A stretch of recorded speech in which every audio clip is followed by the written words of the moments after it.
கர்த்தருடைய வார்த்தைக்கு நேராக நாம் கடந்து செல்லலாம். நாம் வாசிப்போம்.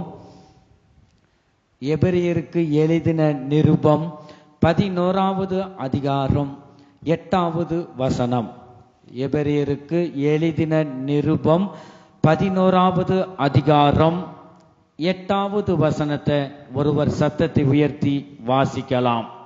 By faith Abraham, when he was called to go out into a place which he should after received for a inheritance, obeyed and he went out not knowing whither he went.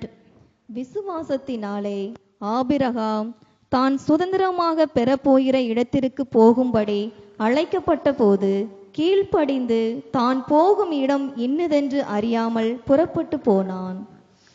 இப்பொழுது வாசிக்க கேட்ட இந்த வசனத்தின் மூலமாக கர்த்தர் ஒவ்வொரு இருதயங்களிலும் பேசும்படியாக நாம் செபிப்போம். எங்கள் அன்பின் இயேசுவே, நாங்கள் உம்மை துதிக்கிறோம், ஸ்தோத்தரிக்கிறோம் அப்பா. இப்பொழுது நாங்கள் வாசிக்க கேட்ட இந்த வசனத்தின் மூலமாக, இந்த வார்த்தையின் மூலமாக ஒவ்வொரு இருதயங்களிலும் நீங்க பேசுங்க கர்த்தாவே. உம்முடைய வார்த்தை ஒவ்வொரு இருதயங்களிலும் உள் பிரவேசிக்கட்டும், ஆசீர்வதிக்கட்டும் அப்பா. ஆண்டவரே கர்த்தாவே அப்பா, நீங்க அடியேனை மறைத்து நீங்க கர்த்தாவே வெளிப்படுங்க, நீங்க பேசுங்க, நாங்கள் கேட்கிறோம். இயேசு கிறிஸ்துவின் மூலமாய் வேண்டிக் கொள்கிறோம் எங்க நல்ல பிதாவே, ஆமென். கர்த்தருடைய பரிசுத்த நாமத்திற்கு மகிமை உண்டாகட்டும். விசுவாசத்தினாலே ஆபிரகாம் தான் சுதந்திரமாக பெறப்போகிற இடத்திற்கு போகும்படி அழைக்கப்பட்ட போது கீழ்ப்படிந்து தான் போகும் இடம் இன்னதென்று அறியாமல் புறப்பட்டு போனான் என்று நாம் வாசிக்க கேட்டோம். கர்த்தருடைய பரிசுத்த நாமத்திற்கு மகிமை உண்டாகட்டும். விசுவாசத்தினாலே நான் ஒரு காரியத்தை அடைய வேணும்னா நமக்கு என்னதான் வேணுமா? விசுவாசம் நமக்கு மிகவும் அவசியம். விசுவாசம் இல்லாமல் தேவனுக்கு பிரியமா இருப்பது கூடாத காரியம் என்று நாம் பார்க்கிறோம். கர்த்தருக்கு ஸ்தோத்திரம். விசுவாசத்தினாலே ஆபிரகாம் தான் சுதந்திரமாக பெறப்போகிற இடத்திற்கு போகும்படி அழைக்கப்பட்ட போது, அந்த இடத்துல அழைக்கப்பட்ட போது கீழ்ப்படிந்து, கர்த்தர் சொல்லிட்டார் இந்த இடம் எப்படி இருக்குன்னு தெரியாது, ஆனா கீழ்ப்படிந்து, இந்த கீழ்ப்படிதல்ல பெரிய ஒரு ஆசீர்வாதம் இருக்கிறது. முதலாவது விசுவாசத்தினாலே ஆபிரகாம், முதலாவது தேவன் சொல்லிட்டார்னா அப்படியே என் ஜீவியத்துல என்னைக்காவது ஒரு நாள் நடக்கும், நடந்துருச்சு, அதுதான் விசுவாசம். கர்த்தருக்கு ஸ்தோத்திரம். அதுதான் நாம் பார்க்கிறோம். ரெண்டாவது கீழ்ப்படிந்து, இந்த போற இடத்துக்கு அவர் சொல்ற வார்த்தைக்கு அப்படியே இந்த ஆபிரகாம் கீழ்ப்படிந்து தான் போகும் இடம் இன்னதென்று தெரியல, அறியாமல் புறப்பட்டு போனான் என்று நாம் வாசிக்கிறோம். கர்த்தருக்கு ஸ்தோத்திரம். ஒரு ரட்சிக்கப்பட்ட ஒரு மனிதனுக்கு விசுவாசம், கீழ்ப்படிதல், இந்த இரண்டும் மிகவும் அவசியமாகவே இருக்கிறது. எபிரெயருக்கு எழுதின நிருபம் 11வது அதிகாரம் 1வது வசனத்துல நாம் பார்க்கிறோம். Now faith is the substance of things hoped for, the evidence of things not seen. விசுவாசமானது நம்பப்படுகிறவர்களின் உறுதியும் காணப்படாதவைகளின் நிச்சயமாய் இருக்கிறது. அல்லேலூயா. கர்த்தருக்கு ஸ்தோத்திரம். விசுவாசம் என்பது கர்த்தர் நமக்கு வாக்கு பண்ணினால் அதை கர்த்தர் தந்து விட்டார் என்று விசுவாசிக்க வேண்டும். இதுதான் விசுவாசம். என் ஜனமே, தேவன் நமக்கு வாக்கு பண்ணினவர் உண்மையுள்ள தேவன் என்று நாம் பார்க்கிறோம். 1 தெசலோனிக்கேயர் 5வது அதிகாரம் 24வது வசனத்துல நாம் பார்க்கிறோம், உங்களை அழைக்கிறவர் உண்மையுள்ளவர், அவர் அப்படியே செய்வார் என்று நாம் பார்க்கிறோம். கர்த்தருக்கு ஸ்தோத்திரம். கலாத்தியர் 3வது அதிகாரம் 6வது வசனத்துல நாம் பார்க்கிறோம். வாசிப்போம். கலாத்தியர் 3வது அதிகாரம் 6வது வசனம். For which things sake the wrath of God cometh on the children of. அப்படியே ஆபிரகாம் தேவனை விசுவாசித்தான், அது அவனுக்கு நீதியாக எண்ணப்பட்டது. கர்த்தருடைய பரிசுத்த நாமத்திற்கு மகிமை உண்டாவதாக. அப்படியே ஆபிரகாம் தேவனை விசுவாசித்தான், அது அவனுக்கு நீதியாக எண்ணப்பட்டது. ஆகவே நம்ம பேர் தான் என்னது? விசுவாசிகள். அப்ப கர்த்தர் ஒரு வார்த்தை ஊழியர் மூலமாகவும் வசனத்தின் மூலமாகவும் நம்மகிட்ட பேசிட்டா ஆண்டவர் நமக்கு தந்து விட்டார். விசுவாசிக்க வேண்டும். விசுவாசிக்கிறவர்கள் தான் விசுவாசிகள். கர்த்தருடைய பரிசுத்த நாமத்திற்கு மகிமை உண்டாகட்டும். நாம் விசுவாசிக்கணும். கர்த்தருடைய வார்த்தையை விசுவாசிக்கும் போது அற்புதம் நடக்கின்றது. கர்த்தருக்கு ஸ்தோத்திரம். விசுவாசம் என்பது தேவனுடைய நீதியாய் இருக்கிறது. கர்த்தருக்கு ஸ்தோத்திரம். எபிரெயருக்கு எழுதின நிருபம் 10வது அதிகாரம் 36வது வசனம். For ye have need of patient, that after ye have done the will of God might receive the promise. வருகிறவர் இன்னும் எபிரெயருக்கு நீங்கள் தேவனுடைய சித்தத்தின்படி செய்து வாக்குத்தத்தம் பண்ணப்பட்டதை நீங்கள் தேவனுடைய சித்தத்தின்படி செய்யணும். பாருங்க, அதை நம்ம ஜெபம் கூட ஆண்டவர் சித்தமா இருக்கணும், அவர் விரும்புகிற மாதிரி இருக்கணும், இருக்க வேண்டும். இந்த இடத்துல நம்ம பார்க்கிறோம், நீங்கள் தேவனுடைய சித்தத்தின்படி செய்து வாக்குத்தத்தம் பண்ணப்பட்டதை பெறும்படிக்கு, வாக்குத்தத்தம் பண்ணப்பட்டதை பெறும்படிக்கு பொறுமை உங்களுக்கு வேண்டியதா இருக்கிறது. என்னதான் நமக்கு வேணுமா? பொறுமை உங்களுக்கு வேண்டியதா இருக்கிறது. அவசரப்பட்டுற கூடாது. பொறுமையோடு தேவ சமூகத்துல இருக்கவே. நமக்கு பின்னாடி வந்தவங்க அற்புதம் நடக்கும், அதிசயங்கள் நடக்கும், என்னென்னவோ நடக்கும். நம்ம பொறாமப்படக்கூடாது. பாருங்க, அவங்களுக்கு அவங்க விசுவாசத்தின் அளவு. இந்த பிள்ளைங்க திடனற்று என் சமூகத்துக்கு வராம போயிடக்கூடாது. ஒரு சிலருக்கு இந்த ஆண்டவர் அப்படியே வழி விலகி போயிடக்கூடாதுன்னு திடீர்னு அதிசயத்தை செய்வார். இந்த அதிசயத்தை செய்து ஆண்டவர் இழுத்து கொள்வார். ஒரு சிலருக்கு விசுவாசத்தின் அளவு இருக்கிறது. என் ஜனமே, கர்த்தருக்கு ஸ்தோத்திரம்.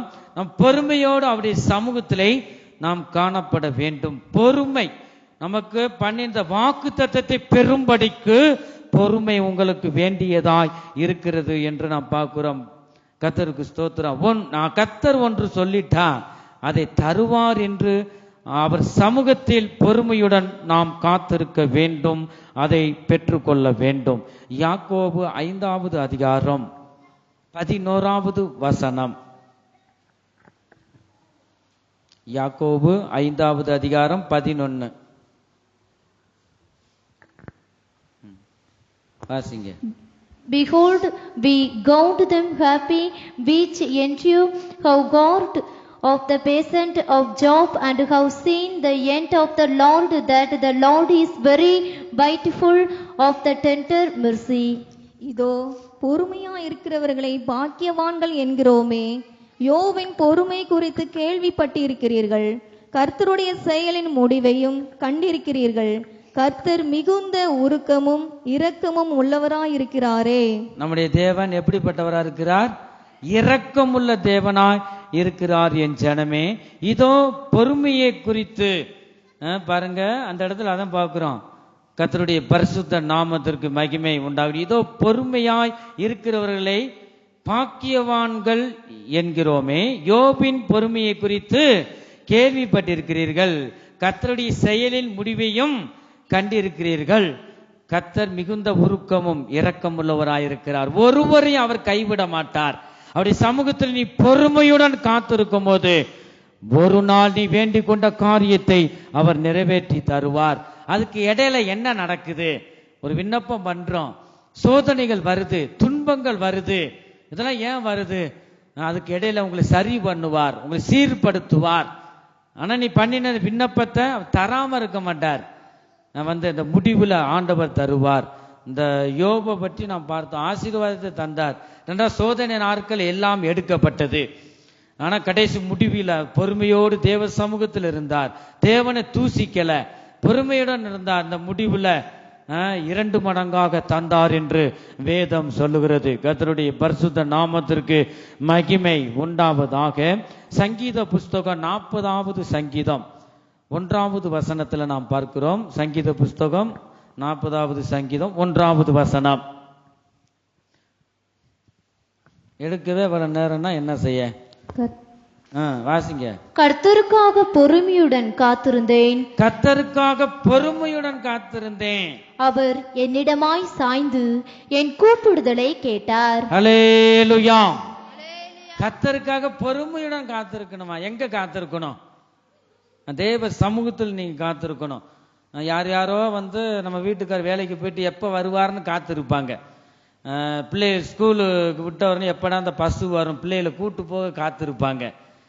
வந்து இதெல்லாம் சரிதான். நீங்க முக்கியம் உங்க ஜீவியத்துல நன்மைகள் அதிசயங்கள் நடக்க வேண்டுமானால் நீங்கள் யாருக்காக காத்திருக்கணும்? கர்த்தருக்காக பொறுமையுடன் காத்திருக்க வேண்டும்.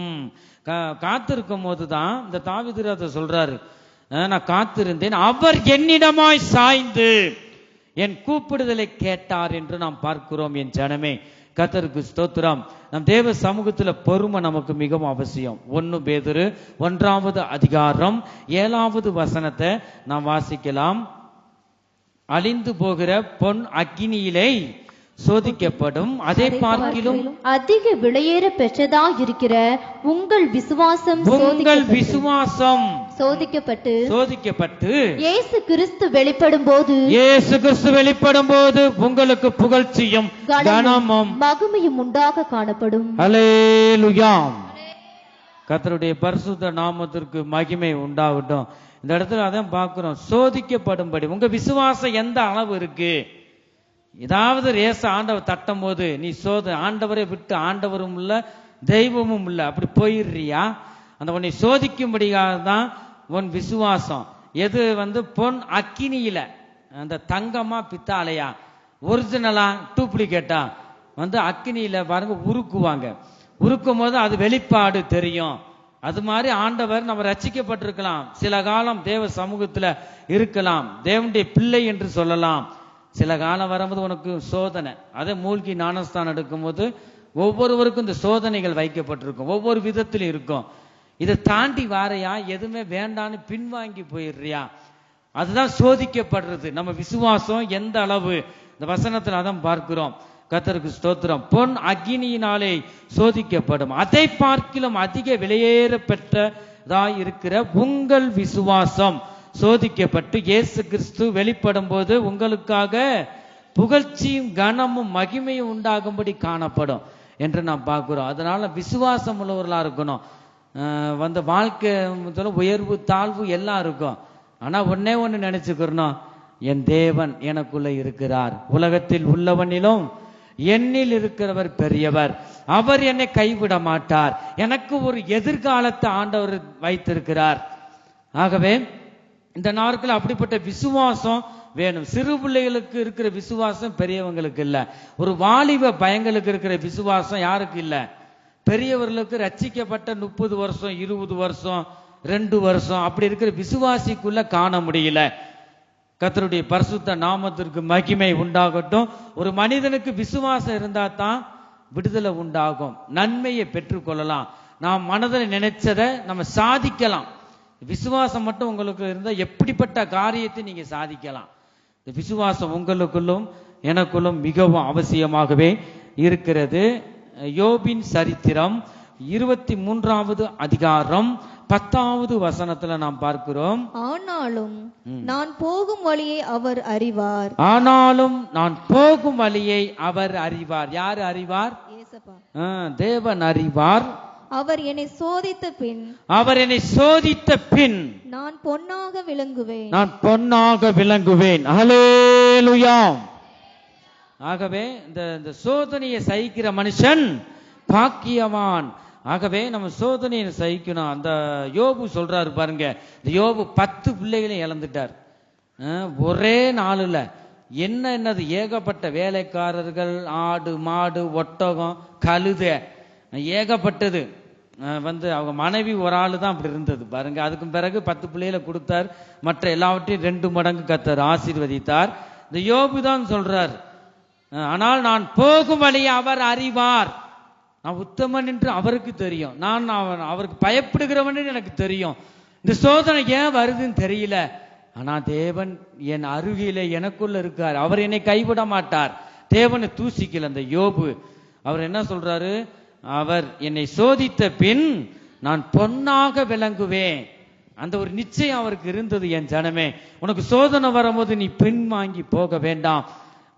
நீ திடமனதாயிரு. கர்த்தர் என்னை அழைத்தவர் உண்மையுள்ளவர், அழைத்தவர் இன்னார் என்று நான் அறிவேன். அவர் என்னை கைவிட மாட்டார். அந்த நிச்சயம் ரட்சிக்கப்பட்ட ஒவ்வொரு பிள்ளைகளுக்குள்ளும் மிகவும் அவசியம். நீங்க ஆரம்பத்தில் சோதிக்கப்படும் போது நீங்க பாக்கியவான்கள். ஒவ்வொரு சிலருக்கு என்ன செய்யும், சோதனை வராது, நல்லா இருப்பாங்க. சாக போற காலத்துல சோதனை வரும்.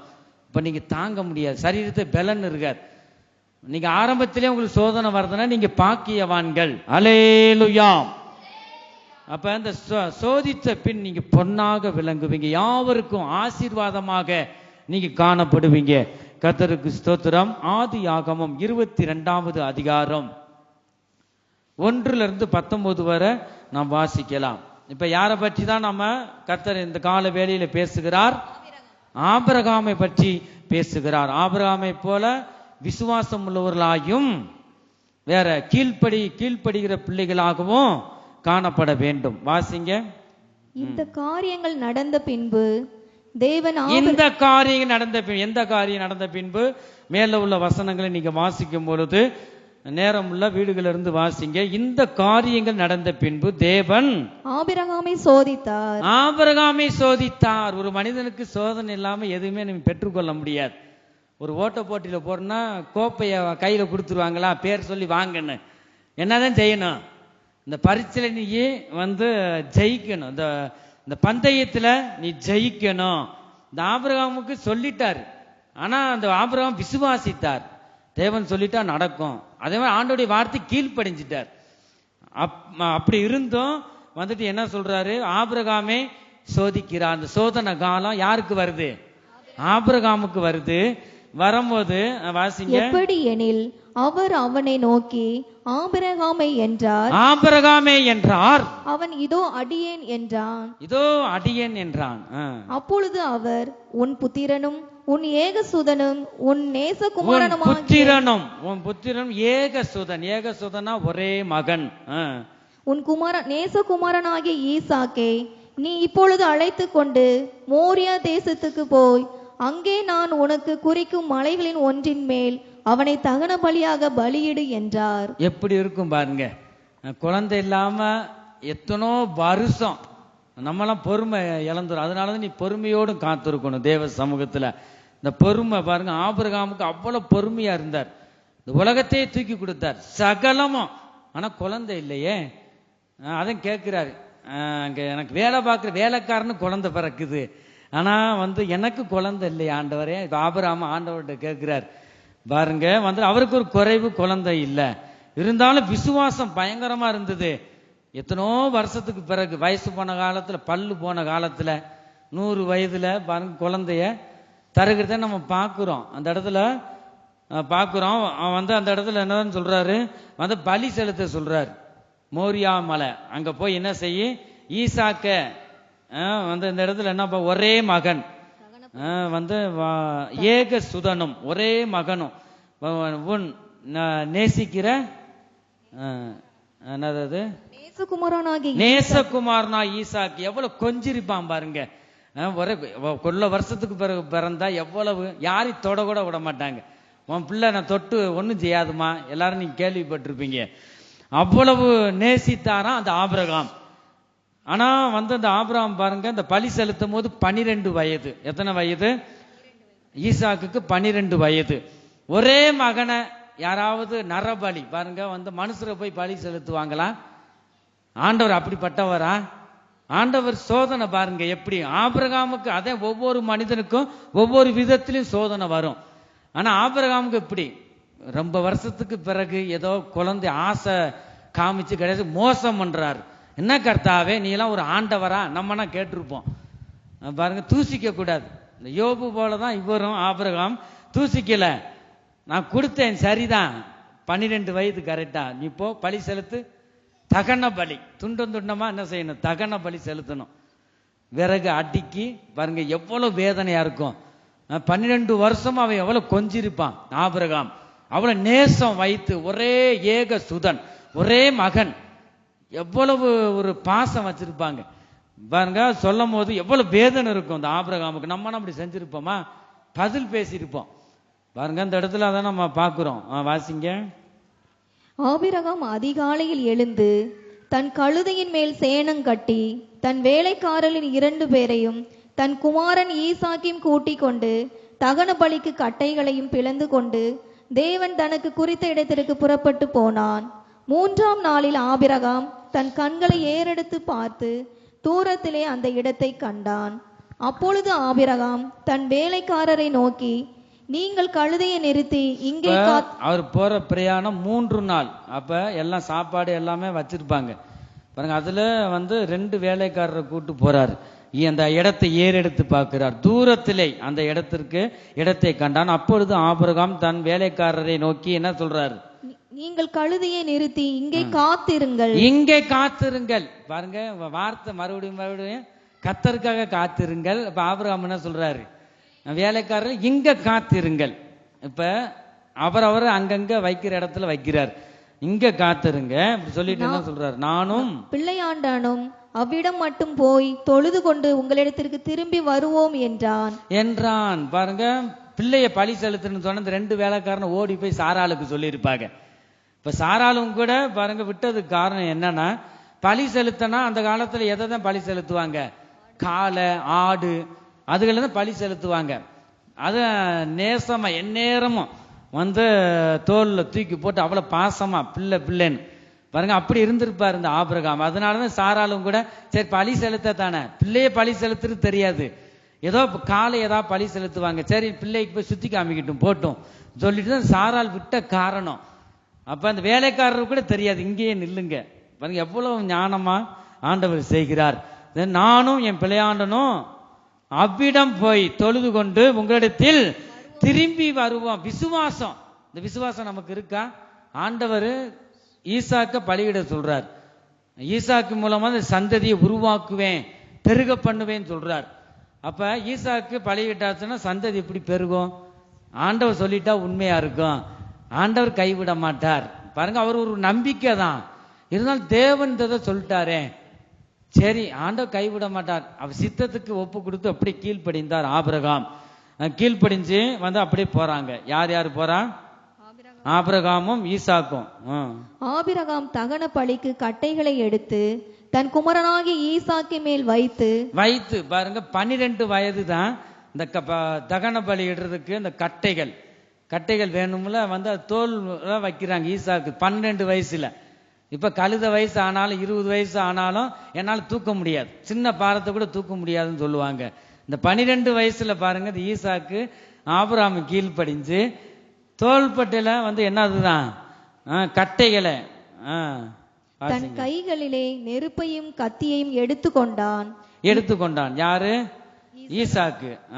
இருவரும் கூடி போறாங்க, ஒரு மனதோட போறாங்க. அப்பொழுது ஈசாக்கு தன் தகப்பனாகிய ஆபிரகாமை நோக்கி, என் தகப்பனே என்றான். அதற்கு சந்தேகம் வந்துருச்சு. சந்தேகம் என்னடா, கட்டை இருக்கு, நெருப்பு இருக்கு, கத்தி இருக்கு, வேற தகன பலிக்கு ஆடு இல்லையே, மகனுக்கு தெரியாது. அந்த ஈசாக்கை பற்றி நீங்க வேதத்தில் எடுத்து படிச்சு பார்த்தீங்கன்னா இந்த ஒரு அதிர்ச்சி உண்டாயிருச்சான். தகப்பை நம்ம கொல்ல பார்த்துட்டாரே பாருங்க. தகன பலி இடும்போது கூட ஈசாக்கு ஒரு இடத்துல நிக்கல, அங்கங்க ஓடுனானா.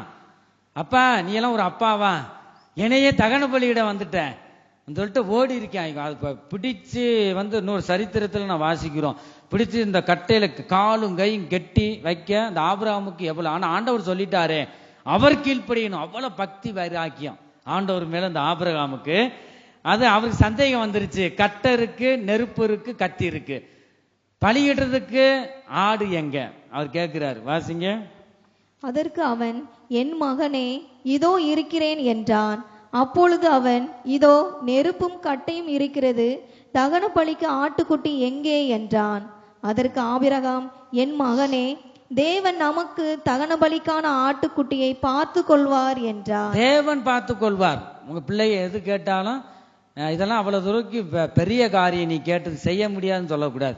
என்னதான் நீங்க சொல்லணும், கர்த்தர் பார்த்துக்குருவார், கர்த்தர் தருவார், அதைத்தான் நீங்க சொல்லணும். ஆனா இந்த இடத்துல பாருங்களேன், கேட்கும் போது மகன் கேட்க எவ்வளவு ஒரு மனசு கலக்கம், அழுது இருப்போம். நம்ம சொல்லுவோமா, அவங்க பிள்ளைய பலி கொடு கர்த்தருக்குன்னு சொன்னா நீங்க எத்தனை பேர் ஒத்துக்குறீங்க? அவ்வளவுதான், அடி கொடுத்து விரட்டி விட்டுருவீங்க. பாருங்க எப்படிப்பட்ட ஊழியக்காரனா இருந்தாலும் என்ன அப்படி கேட்கிறேன்னு ரொம்ப இவன சின்ன காரியம் கூட நம்மளால தாங்க முடியாது. இந்த ஆபிரகாம் பாருங்களேன், இந்த மகன் கேட்கும்போது எவ்வளவு ஒரு மனது கலங்கி இருக்கும். வந்து இந்த வார்த்தையை கேட்கும் போது, கர்த்தர் பார்த்துக்குருவார் மகனே, அவ்வளவு செல்லமா வளர்த்தனே, மனசை கடினப்படுத்துறாரு. ஏன்னா அந்த பிள்ளையை இழக்க போறோம், நம்ம பலியிட போறோமே. அதுக்கு பிறகு என்னதான் இந்த அடக்கிட்டார். பெரும்பாலும் ஆண்கள் வந்து கண்ணீர் விட்டு ஒரு கட்டுப்பாட்டுக்குள்ள மேல போனாத்தான் அழுவோம். அது வரைக்கும் மனசை கல்லா ஆக்கிக்கிருவோம். ஒரே ஒரு கர்த்தர் சொல்லிட்டாரே, அந்த ஒரே குறியில என்னதான் செய்யறாரு, வந்துட்டு கர்த்தர் பார்த்துக்குருவார்னு சொல்லிட்டு இருவரும் போறாங்க.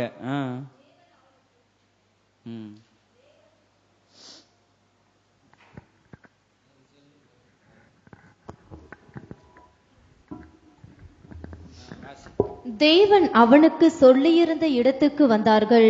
அங்கே ஆபிரகாம் ஒரு பலிபீடத்தை உண்டாக்கி கட்டைகளை அடுக்கி தன் குமாரனாகிய ஈசாக்கை கட்டி அந்த பலிபீடத்தில் அடுக்கிய கட்டைகளின் மேல் அவனை கிடத்தினான். பின்பு ஆபிரகாம் எவ்வளவு இருக்கும் அந்த இடத்துல வந்து சாதாரணமா அமுடுவோமா? ஒரு கோழியை நம்ம பிடிக்கணும்னா எவ்வளவு கஷ்டம். முத நாள் நீங்க கூட்டுக்குள்ள இருக்கும் போது பிடிச்சு அதை பலியிடணும், அதை அறுக்கணும்னா முத நாளே வச்சிருவீங்க. வந்து கோழியை வந்து கழட்டி விட்டு எவ்வளவு நீங்க பலி செலுத்துறதுக்கு ஓடணும், ஓடி அது இழைச்சி போய் அதான் தொப்புன்னு விழும், அப்பதான் நீங்க பிடிக்க முடியும். இது பலி பெத்த பிள்ளைங்க, பெத்த மகன் பாருங்க, வந்து எவ்வளவு கைக்கு அமுட்டுருப்பாரா. கட்டையை அடுக்கும் போது சந்தேகம் வந்துருச்சு. கர்த்தர் பார்த்துக்குருவான்னு சொல்ற, கடைசிக்கு என்னையதான் பலி செலுத்துறதுக்கு கெட்டு அவன் கதறி இருப்பான். யார் 12 வயசுன்னா இப்ப பிறக்கிற 5 வயசு பிள்ளைகளை 1.5 வண்டி வாய் அடிக்குதுங்க, பயங்கரமா. ஆனா வந்து 12 வயசு என்னப்பா அப்படி கெட்டி பலி செலுத்துற, நீ எல்லாம் ஒரு அப்பாவா, ஏன் இப்படி செய்யற, உனைய நம்பி நான் வந்தேன், எங்க அம்மாட்ட சொல்ல போறேன் பாரு சொல்லிட்டு கெட்டி போட்டாச்சே. வந்து என்ன செய்ய முடியும்? எவ்வளவு அழுதுருப்பான், எவ்வளவு வேதனைகள் இருக்கும், கத்தி கதறிப்பான். பாருங்க எவ்வளவு கதறணுமோ.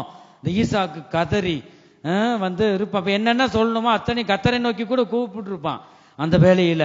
ஆகவே அதெல்லாம் எழுதுனா வேதம் கொள்ளாது. இந்த இடத்துல அதான் பாக்குறோம். வந்து பின்பு ஆபிரகாம் தன் குமாரனை வெட்டும்படிக்கு தன் கையை நீட்டி கத்தியை எடுத்தான். அப்படியே ஓங்கி வெட்டுறதுக்கு வந்து நீட்டும் போது வந்து அந்த கத்தியை எடுத்தான். அப்பொழுது கர்த்தருடைய தூதனானவர் யார்? அது தூதன் யார்? இயேசு. இந்த இடத்துல இயேசு வெளிப்படுறார், தேவன் அல்ல. கர்த்தருடைய தூதனானவர், அவர்னு வரும், அதெல்லாம் கர்த்தர்னு அர்த்தம். பாருங்க, வந்து தேவன் சொல்றது பிதாவை குறிக்குது. கர்த்தருடைய தூதனானவர் இயேசு கிறிஸ்து. இப்ப நமக்காக, நம் பாவங்களுக்காக மரித்து ரத்தத்தை சிந்தி நம்மளை மீட்டு எடுத்த அந்த இயேசு அந்த நாட்கள்லயே பாருங்களேன், தூதனானவர் வந்து என்ன செஞ்சாரா, வானத்திலிருந்து ஆபிரகாமே ஆபிரகாமே ஆபிரகாமே ஆபிரகாமே என்று கூப்பிட்டார். அவன் இதோ அடியேன் என்றான். இந்த இடத்துல வந்து இப்பயாவது ஆண்டவர் காப்பாத்துவாரா இல்லையா? ஏன்னா ஒரு வார்த்தைக்கு நான் கீழ்ப்படியணும், சரி சொல்லிட்டு அந்த கீழ்ப்படிதல் தான் அந்த ஆபிரகாம் இந்த அளவுக்கு உயர்த்ததுக்கு காரணமே கீழ்ப்படிதல். பிள்ளைகளும் கூட உங்க தாய் தகப்பனுக்கு கர்த்தருக்குள் என்ன செய்யணுமா, நீங்க கீழ்ப்படியணும். அது உங்களுக்கு ஆசீர்வாதமா இருக்கும், உங்க எதிர்காலம் நல்லா இருக்கும். வருகிற நாட்கள்ல கர்த்தருடைய பரிசுத்த நாமத்திற்கு மகிமை உண்டாகட்டும். அப்ப இதோ அடியேன் இருக்கிறேன். அப்பொழுது அவர் பிள்ளையாண்டான் மேல் உன் கையை போடாதே. அப்பொழுது அவர் பிள்ளையாண்டின் மேல் உன் கையை போடாதே, அவனுக்கு ஒன்றும் செய்யாதே, நீ அவனுக்கு ஒன்றும் செய்யாதே, நீ அவனை உன் புத்திரன் என்றும் உன் ஏகசுதன் என்றும் ஒரே குமாரன் என்றும் பாராமல் எனக்காக ஒப்பு கொடுத்தபடியினால் நீ தேவனுக்கு பயப்படுகிறவன் என்று, இப்பொழுது நீ தேவனுக்கு பயப்படுகிறவன் என்று இப்பொழுது அறிந்திருக்கிறேன் என்றார். ஹல்லேலூயா. இந்த ஆபிரகாமுக்கு வைத்த சோதனையில் அவர் ஜெயித்தார். அது மாதிரி நமக்கு ஒவ்வொருவருக்கும் ஒவ்வொரு விதமா இருக்கும். இந்த சோதனையிலிருந்து நீ ஜெயிக்க வேணும்னா நீ பொறுமையுடன் நீ காத்திருக்க வேணும். தேவன் ஊழியர் மூலமாகவும் வசனத்தை கொண்டு உன்னோடு பேசுகிற அந்த வார்த்தையை கொண்டு நீ அப்படியே கீழ்ப்படிய வேண்டும். ஆபிரகாம் விசுவாசித்தார் கர்த்தர் சொன்னது. இரண்டாவது கீழ்ப்படிந்தார். இந்த கீழ்ப்படிதல் இருக்கும்போதுதான் வந்து கர்த்தர் ஆசீர்வதிப்பார். பலியை பார்க்கில் கீழ்ப்படிதலே உத்தமம் என்று நாம் பார்க்கிறோம். கர்த்தருக்கு ஸ்தோத்திரம். 13வது வசனம் தொடர்ந்து. ஆபிரகாம் தன் கண்களை ஏறெடுத்து பார்க்கும்போது, ஆபிரகாம் தன் கண்களை ஏறெடுத்து பார்க்கிறார். ஏறெடுத்துன்னா அப்படி பார்த்திருப்பார். தூரத்துல ஏறெடுத்து பார்க்கிறார். இரண்டாவது, இதோ பின்னாக புதரிலே தன் கொம்புகளை சிக்கிக் கொண்டிருந்த ஒரு ஆட்டுக்கடாவை கண்டான். ஆட்டுக்கடா இப்ப போறோம் வந்து குட்டி போட்ட ஆடுகளையும் கிழட்ட ஆடு தோலும் எலும்பா இருக்கும். அப்படிப்பட்ட ஆடுகளை தான் இப்ப கர்த்தருக்குன்னு கொடுக்குறாங்க. அது ஒருபோதும் இப்படி தரக்கூடாது. இந்த இடத்துல நம்ம பார்க்கிறோம் வந்துட்டு இந்த ஆபிரகாம் பார்க்கிறார். அவர் வந்தது என்னது, குமாரனை ஈசாக்க பலி செலுத்த வந்தவர். இப்ப காப்பாத்திட்டார் மகனை. இப்ப எப்படியே பலி செலுத்தணுமே, பலிபீடம் கட்டி இந்த இடத்துல வந்து வந்த காரியம் ஆகணும். அதுக்காக ஏறெடுத்து பார்க்கிறார். அங்க ஒரு கெடா, ஆட்டு கெடா கொலு கொலுன்னு என்ன செய்யுது, கொம்பு சிக்கிட்டு இருக்கு வேலியில. அப்பொழுது ஆபிரகாம் போய் கடாவை பிடித்து அதை தன் குமாரனுக்கு பதிலாக தகன பலியிட்டான். ஆபிரகாம் அந்த இடத்துக்கு யெகோவா ஈரே என்று பெயரிட்டான். யாருக்கு பதிலாக? தன் குமாரனுக்கு பதிலாக பலியிட்ட. ஆபிரகாம் அந்த இடத்துக்கு என்னதுதான், யெகோவா ஈரே, கர்த்தர் எல்லாம் பார்த்து கொள்வார். கர்த்தருடைய பரிசுத்த நாமத்திற்கு மகிமை உண்டாகட்டும். அதனாலே கர்த்தருடைய பர்வதத்திலே பார்த்து கொள்ளப்படும், கர்த்தருடைய பர்வதத்தில் காணப்படும், பார்த்து கொள்ளப்படும். என் பிள்ளைகளுக்கு எதை தர வேண்டும் என்று அவருக்கு தெரியும். கர்த்தருக்கு ஸ்தோத்திரம். ஆகவே உனக்கு என்ன தர வேண்டும் என்று தேவன் அறிவார், அவர் பார்த்து கொள்வார். ஆகவே நீ எதற்கும் நீ கவலைப்படக்கூடாது. தேவனை துதித்து கொண்டிருக்கணும். உன்னுடைய பிள்ளைகளுடைய எதிர்காலம், உன்னுடைய தேவைகள், உன்னுடைய சூழ்நிலைகள் எப்ப மாற்ற வேண்டும் என்று அவர் அறிவார். ஆகவே அவருக்கு கொடுக்கப்பட்ட இந்த சோதனையை நீ ஜெயிக்க வேண்டும். ஜெயிக்கும் பொழுது முடிவிலே தேவனுடைய ஆசீர்வாதத்தையும் நன்மையும் நீ பெற்றுக்கொள்வாய். கர்த்தருக்கு ஸ்தோத்திரம். இந்த இடத்துல தொடர்ந்து வாசி. கர்த்தருடைய தூதனானவர் இரண்டாம் தரம் வானத்திலிருந்து, இரண்டாம் தரமும் கர்த்தருடைய தூதனானவர் இயேசு கிறிஸ்து இரண்டாம் தரம் வானத்திலிருந்து ஆபிரகாமை கூப்பிட்டு நீ உன் புத்திரன் என்றும் உன் ஏகசுதன் என்றும் பாராமல் அவனை ஒப்பு கொடுத்து இந்த காரியத்தை செய்தபடியால் நான் உன்னை ஆசீர்வதிக்கவே ஆசீர்வதித்து உன் சந்ததியை வானத்தின் நட்சத்திரங்களைப் போலவும் கடற்கரை மணலை போலவும் பெருகவே பெருக பண்ணுவேன் என்றும் உன் சந்ததியார் தங்கள் சத்துருக்களின் வாசல்களை சுதந்திரித்துக் கொள்ளுவார்கள் என்றும் நீ என் சொல்லுக்கு பாருங்க, நான் உன்னை ஆசீர்வதிக்கவே ஆசீர்வதித்து. இப்ப ஆபிரகாம் மட்டும் இல்ல, ஆபிரகாம் அவரை ஆசீர்வதித்து அவர் கீழே இருக்கு நம்ம எல்லாம் அவருடைய சந்ததிகள் ஆசீர்வதிக்கவே ஆசீர்வதித்து உன்னை என்ன செய்வேனா, உன் சந்ததியை வானத்து நட்சத்திரங்களை போலவும் கடற்கரை மணலை போலவும் ஆசீர்வாதம் எல்லாம் வருது. இந்த ஆசீர்வாதம் வருது. 18வது வசனம், நீ என் சொல்லுக்கு கீழ்ப்படிந்தபடியினால். பாருங்க, தேவனுடைய வார்த்தைக்கு அவருடைய சொல்லுக்கு கீழ்ப்படிந்தபடியினால் கர்த்தர் அதைத்தான் பார்ப்பார். ஒன்னு விசுவாசம் நமக்குள்ள இருக்கணும், ரெண்டாவது வந்து கீழ்ப்படிதல் நமக்கு இருக்கணும். அதான் ஆண்டவர் இந்த சோதனை, நான் உனக்கு வைத்த சோதனை நீ ஜெயித்தாய் மகனை சொல்லிட்டு ஆண்டவர் பாராட்டுகிறார். ஆனா வந்து பலி செலுத்துவது ஒரே ஆண்டவர் சொல்லிட்டு அப்படி பலி செலுத்தணும் தான் அவர் ஈசாக்கு போனது. ஆனா என் வார்த்தைக்கு வந்து அப்படியே வந்து கீழ்ப்படிஞ்சிட்டார். நம்ம என்ன செஞ்சிருப்போம், ஆபிரகாம இந்த ஈசாக்கு நம்ம பிள்ளையை காப்பாத்தினது மாதிரி இப்ப இந்த மாதிரி நடந்தா காப்பாத்துவா நினைச்சுதான் சரி நம்ம பிள்ளையை கொடுப்போம். அப்படி அல்ல. வந்துட்டு அந்த இடத்துல ஆபிரகாமுக்கு வேதத்துல வாசிக்கிறோம், என் குமாரனை அவர் சொல்லிட்டா தேவன் அப்படி செய்வார்னு தான் போனது. இந்த இடத்துல நாம் பார்க்கிறோம், தேவன் சொல்றாரு பாருங்க, நீ என் சொல்லுக்கு நீ கீழ்ப்படிந்தாய். இந்த கீழ்ப்படிதல ஆண்டவர் பார்க்கிறார். ஒரு சில குடும்பம் ஒரு சிலர் கீழ்ப்படியவே மாட்டாங்க. கர்த்தருடைய ஊழியக்காரர் சொல்ற வார்த்தைக்கு கீழ்ப்படிகிறதே கிடையாது. அவங்களுக்கு ஒரு சிலர் விட்டாச்சுன்னா ஊழியர்களுக்கு அவங்க பிரசங்கம் பண்ண கிளம்பிடுவாங்க. பாருங்க, நம்ம ஊழியர் நீ உட்கார நான் பிரசங்கம் பண்றேன் அந்த அளவுக்கு வந்துருவாங்க. அதெல்லாம் தட்டி வைக்கிறது, அப்பப்ப தட்டி தான் வைக்க வேணும். அநேக சபையிலும் கூட அப்படி பார்க்கிறோம். வந்து ஒரு கீழ்ப்படிதல் இல்லை. கீழ்ப்படிதல் இருந்தா தான் உன்னையும் குடும்பத்தையும் கர்த்தர் ஆசீர்வதிப்பார். இந்த கீழ்ப்படிதல் ஆண்டவர் விரும்புகிறார். ஒரு வார்த்தை ஊழியக்காரர் சொல்லிட்டாங்கன்னா அப்படியே கீழ்ப்படியணும். ரெண்டாவது வந்து அவங்க சொல்லுவாங்க, அப்படி இருந்தா நல்லது, அப்படி செஞ்சா நல்லது. பதில் பேசுறதுக்கே வழி இல்லை, பேசக்கூடாது. பாருங்க, அந்த ஆண்டவர் சொன்ன வார்த்தைக்கு ஆபிரகாம் பதில் பேசினாரா சொல்லுங்க, வேணா ஆண்டவரே, என் குமாரனுக்கு பதிலாக ஏதாகிலும் காலை இருக்கு, ஆட்டுக்கடா இருக்கு, பலி செலுத்துறேன். என் குமாரன்னு அவ்வளவு வருஷத்துக்கு பிறகு தந்திருக்கீங்க. என் மனைவி சாரால் அவளை எனக்கு கொண்டே போடுவா, அதெல்லாம் வேண்டாம். ஏதாவது பதில் பேசினாரா சொல்லுங்க? பேசினாரா? எதுவும் பேசல. கீழ்ப்படிந்தார். அப்படி கீழ்ப்படி எல்லாருமே வசனத்துக்கு, தேவனுடைய வார்த்தைக்கு, ஊழியர் மூலமாய் ஆண்டவர் பேசுற வார்த்தைக்கு நீங்க கீழ்ப்படி. எத்தனை பேர் கீழ்ப்படுகிறீங்க? ஹல்லேலூயா. கீழ்ப்படியணும். அப்ப ஒரு சில கூட்டம் கீழ்ப்படியாத கூட்டமும் இருக்கு. ஆகவே கீழ்ப்படுகிறவர்களாக இருக்கணும். கீழ்ப்படியும் போதுதான் தேவனுடைய நன்மையை நாம் பெற்றுக்கொள்ள முடியும்.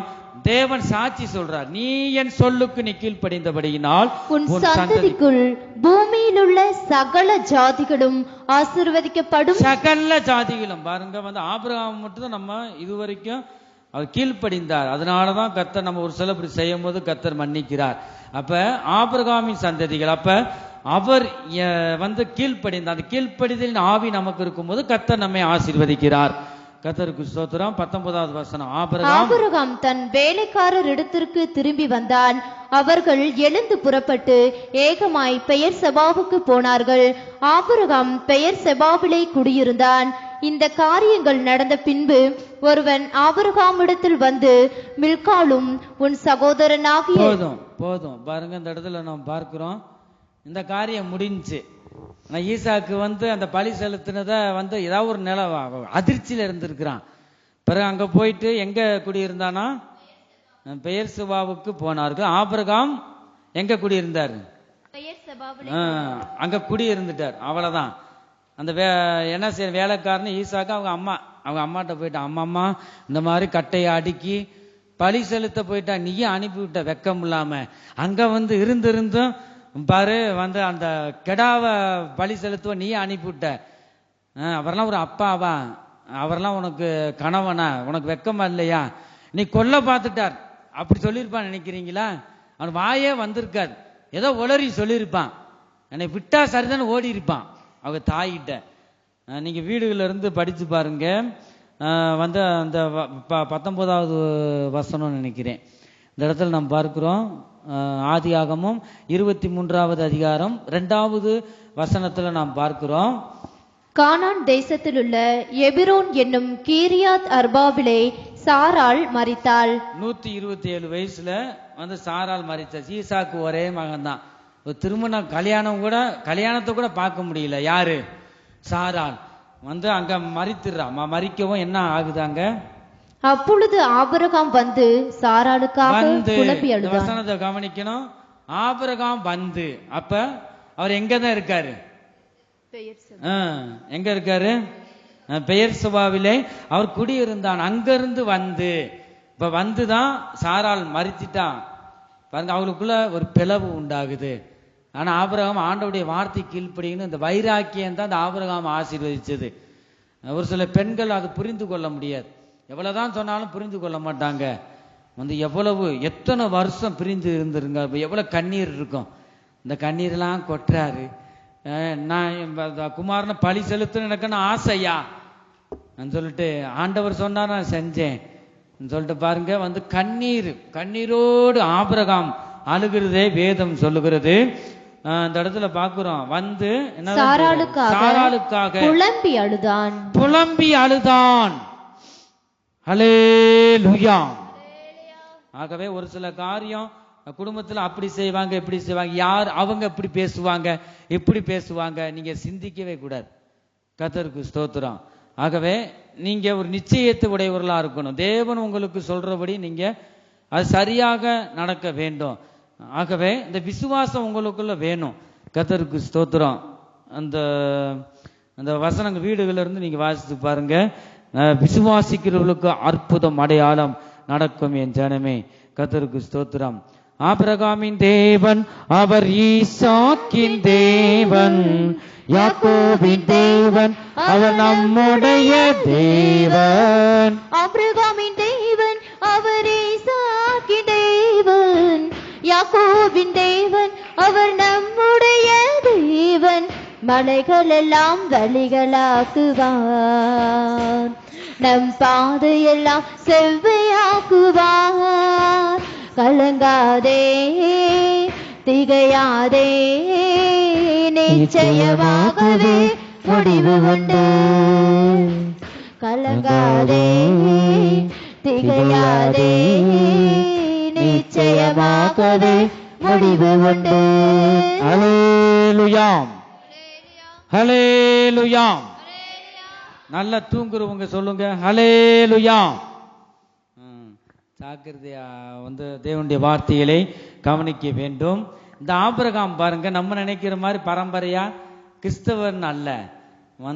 பாருங்க, ஆரம்பத்துல ஆண்டவர் மனிதனை உண்டாக்கி அவரை துதிக்கிறதுக்காக வைத்தார்கள். காலங்கள் வர வர அவங்க பின் தேவனை அறியாம விலகி போயிட்டாங்க, வழி விலகி. இந்த ஆபிரகாம் பாருங்க, அவருடைய தொழிலே என்னதுதான், சிலை செய்யற தொழில். அவங்க அப்பா சிலை செஞ்சு அது விற்கிற தொழில் பண்ணி கொண்டிருந்தார். ஒரு சரித்திரத்துல நம்ம பார்க்கிறோம். கர்த்தருக்கு ஸ்தோத்திரம். இந்த ஆபிரகாம் என்ன தொழில் தான் செஞ்சாராம், சிலை செய்யற தொழில பண்ணி கொண்டிருந்தார். ஆனா பக்தி வைராக்கியம், அந்த கடவுள் மேல அவரை வணங்குகிற கடவுள் அவ்வளவு வைராக்கியமா இருக்கும் பாருங்க. அதனாலதான் அந்த தெய்வத்தை பத்தி ஏதாவது சொல்லிட்டு கோபம் எங்க இருந்து தான் வரும்னு தெரியாது. ஏன்னா அதனால அவங்க மேல அந்த தெய்வத்து மேல அவங்களுக்கு இருக்க நம்பிக்கை. இந்த ஆபிரகாமும் கூட அந்த தொழில் தான் பண்ணாராம். ஆபிரகாமுடைய தகப்பன் பேர் என்ன, தேராகு. தேராகு என்பதற்கு என்ன, தாமதம். தாமதம் அதனால நம்ம ஆலயத்துக்கு வந்தாலும் தாமதம் பண்ணக்கூடாது. யாராவது தேராகு இருந்தா அத அந்த ஆவி, இந்த தேராகு ஆவி ஒருபோது என்ன செய்யக்கூடாது, கிரியை செய்யக்கூடாது. எத்தனை பேர் தேராகு இருக்கீங்க? ஹல்லேலூயா. அப்ப தாமதத்தோட நம்ம ஆலயத்துக்கு வரக்கூடாது, நேரத்தோட நாம் வர வேண்டும். கர்த்தருக்கு ஸ்தோத்திரம். அவரு என்ன தொழில் தான் அந்த தேராகு செஞ்சாராம், சிலை செய்யற தொழில். அப்ப அந்த சிலை செஞ்சு என்னதான் செய்வாங்க, கிராமம் பட்டணம் போய் விற்கிற தொழில் தான் அவங்க தொழிலா இருந்தது. யாருடைய தொழில்? தேராகு. அதோட மகனை கூட்டு போவார். இப்ப ஈசாக்கு கூட்டு போனாரு பலி செலுத்த. அது மாதிரி இந்த தேராகு ஆபிரகாம் சின்ன பையனா இருக்கும்போது கூட்டு போவாராம் தொழில், இந்த விற்பனைக்கு, வியாபாரத்துக்கு, இந்த சிலையை விற்கிறதுக்கு. கர்த்தருக்கு ஸ்தோத்திரம். போயிட்டு அவங்க சாயந்தர நேரத்துல எல்லாமே விற்கணும்னு சொல்ல முடியாது. ஒரு சில சிலையை வித்துட்டு மீதியானதை ஒரு ரூம் இருக்கும், அதை உள்ள வச்சிருவாங்க. வச்சுட்டு என்னதான், வா மகனே, கதவை பூட்டிட்டு என்ன செய்ய, வா சாப்பிடுவோம் சொல்லிட்டு மகனை கூப்பிடும் போது அந்த ஆபிரகாமுக்கு சாப்பாடு தருவாங்க. அந்த சாப்பாடு என்னதான் செஞ்சா, கதவை பூட்டி வைக்கிறாங்களே அதுக்கு வாய் இருக்கு, தெய்வம் சொல்றாங்க. தெய்வம்னா நம்மளை விட பெரியவர் தான் தெய்வம். இப்ப தெய்வத்தை கதவை பூட்டி வர சொல்றாங்க. பசியா இருக்கும்ல, அது பசியில துடிக்காதா, பாவம் இல்லையா? அப்பாவுக்கு மனசாட்சி கூட இல்லை, எப்படி செய்யறாரே, நம்ம சொன்னாலும் ஏதாவது வைவார், எதுக்கு நமக்கு கொடுக்கப்பட்ட சாப்பாடை கொடுப்போம் சொல்லிட்டு என்னதான் செஞ்சானா, உள்ள போய் இந்த சாப்பாடு வச்சு சாப்பிடு வா. அது பெரிய சிலையும் இருக்கு, சின்ன ஏகப்பட்ட சிலை இருக்கு, வித்தியாசமா விலைக்கு தக்கன்னு செஞ்சு வச்சிருக்காரு. அந்த சாப்பாடை சாப்பிடு வா சாமி வா, வணங்குகிறார். தாள விழுந்து வணங்கி, அவ்வளவு வைராக்கியம் பாருங்க.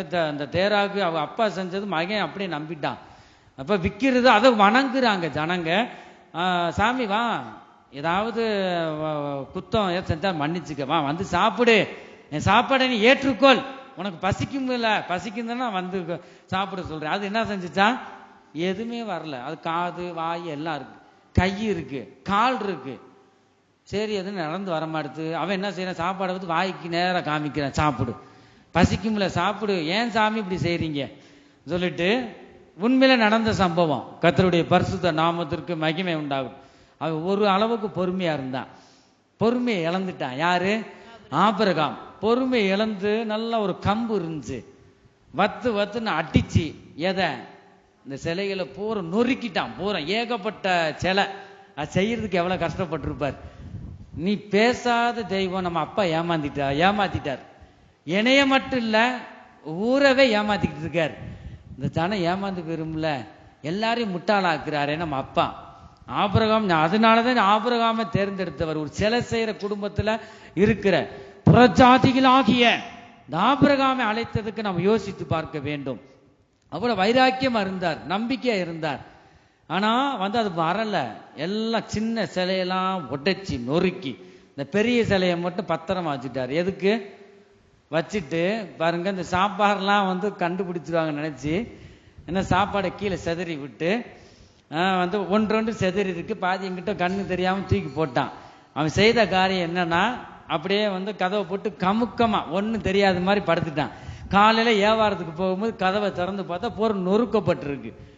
எடே வாடா மகனே, நான் கதவை போட்டு சொன்னில்ல, இவ்வளவு நொறுக்கி இருக்கு, என்ன செஞ்ச நீ சொல்லிட்டு, அப்பாப்பா இந்த மாதிரி சாப்பாடு பாவம் நம்ம சாப்பிட்றோம்ல, பசிக்கும் சாப்பாடு வச்சேன்.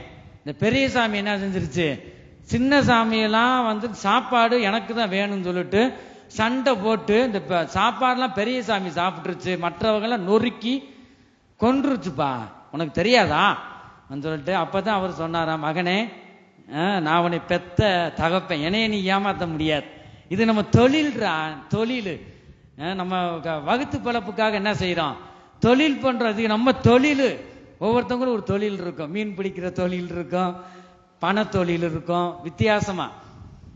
எங்களை பார்த்து செங்க தொழில், இந்த தொழில் தான் நாங்கள் சிலை செய்யறதான் செஞ்சுக்கிட்டு இருந்தோம். ரட்சிக்கப்பட்ட பிறகு செங்கல் சேம்பர் நாங்கள் வச்சிருந்தோம்.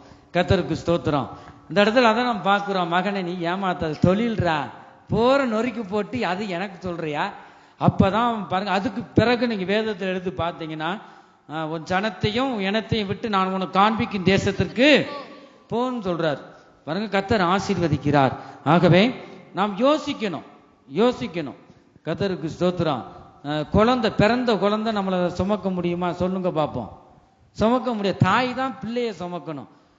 நம்மளை சுமக்கிறது வந்து தெய்வமா இருக்கணும். தெய்வம் தான் நம்மளை அபிஷேகம் பண்ணணும். ஒரு சிலர் அறியாம தெய்வத்துக்கு அபிஷேகம் பண்ணுவான். அபிஷேகம் பண்றவர் தெய்வம் தான் நமக்கு அபிஷேகம் பண்ணணும். கர்த்தர் பாருங்க, நம்ம கைகளை சுமந்துட்டு போறோம், அதெல்லாம் சிந்திக்க மாட்டாங்க. நம்ம சுமப்பவதெல்லாம் தெய்வம் இல்ல, நம்மளை சுமப்பவர், நம்மளை ஆதரிப்பவர் தான் தெய்வம். அல்லேலூயா. அப்ப வந்து அதெல்லாம் நம்ம மனுஷர் சிந்திக்க வேண்டும், சிந்தித்து செயல்பட வேண்டும். இந்த ஆபிரகாம் பாரு, எங்களை போல அவர் ஒரு காலத்துல இந்த சிலை செய்யறதுல இருந்தார், சிந்தனை பண்ணினார். மக்கள்களை ஏமாத்திக்கிட்டு இருக்காரு நம்ம அப்பா, இது இருக்கக்கூடாதுன்னு வைராக்கியத்துல, அந்த வைராக்கியத்துல அடித்து நொறுக்கிட்டார் பாருங்க. அதுக்கு பிறகு அந்த இதைதான் ஆண்டவர் பார்த்தார். பார்த்து சரி, சரியான மகன் அவரு. கர்த்தர் அதெல்லாம் பார்க்கிறார்.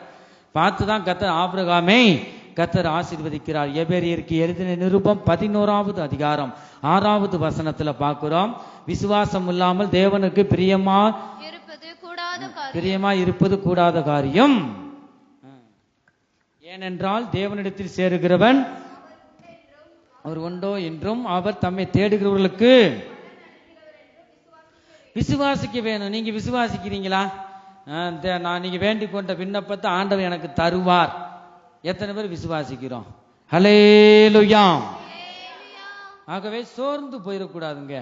வந்துட்டு இந்த ஆபிரகாமை போல, இந்த யோபுவை போல நமக்கு சோதனை வருது, சின்ன சின்ன சோதனை தான், அதவே நம்ம தாங்க முடியல. நீங்க விசுவாசிக்க வேணும், கர்த்தர் தருவார் என்று. எபிரெயருக்கு எழுதின நிருபம் 11வது அதிகாரம் 33வது வசனத்துல பார்க்கிறோம், விசுவாசத்தினாலே அவர்கள் ராஜ்யங்களை ஜெயித்தார்கள், நீதியை நடப்பித்தார்கள், வாக்குத்தத்தங்களை பெற்றார்கள், சிங்கங்களின் வாய்களை அடைத்தார்கள். ஹல்லேலூயா. அப்ப விசுவாசத்துல எதை வேணாலும் நம்ம சாதிக்கலாம்.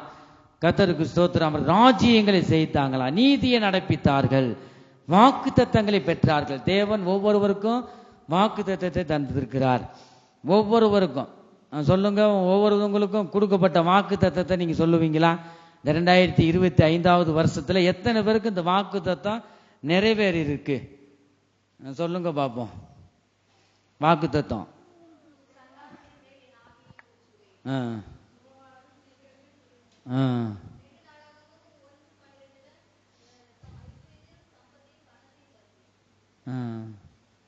சொல்லுங்க. அந்த வாக்கு தத்துவம் வந்து உங்களுக்கு முக்கியம். அந்த வாக்கு தத்துவம், அந்த வசனத்தை, அந்த கார்டை வாங்கி எங்கே தான் இந்த மூலையில தான் போட்டிருக்கீங்கன்னு தெரியல. உங்க பைபிளில் வச்சுக்கிறணும். நிறைவேறும் வரை நீங்க பாதுகாப்பா வச்சிருக்கணும். அதெல்லாம் ஒரு நாள் நினைவு கூறணும். இந்த வருஷத்துல ஒரு சிலருக்கு 2 மாசம் 3 மாதத்துல எனக்கு கொடுக்கப்பட்ட வசனம், அனாதி தேவனே உனக்கு அடைக்கலம், அவருடைய நித்திய புயங்கள் உனக்கு ஆதாரம், அவர் உனக்கு முன்னின்று சத்துருக்களை துரத்தி அவர்களை அழித்து போடு என்று கட்டளை இடுவார். இந்த வசனத்தை 2வது மாசத்துல நிறைவேற்றினார். கர்த்தருக்கு ஸ்தோத்திரம். போன வருஷம் வாக்குத்தத்த வசனம், கர்த்தர் உன்னை காக்கிறவர், கர்த்தர் உன் வலது பக்கத்திலே உனக்கு நிழலாய் இருக்கிறார். அந்த வசனம் அந்த வாடகை வீட்டில் இருக்கும் போதே நிறைவேற்றிட்டார் தரிசனத்தின் மூலமாய். பாருங்க, வந்துட்டு அப்படிதான் கர்த்தர், என்னால தாங்க முடியல சந்தோஷம், அப்படி அந்தந்த வருஷத்துல நிறைவேறணும். வேற வாக்குத்தத்தம் சொல்லுங்க, உங்களுக்கு கொடுக்கப்பட்ட வாக்குத்தத்தம்.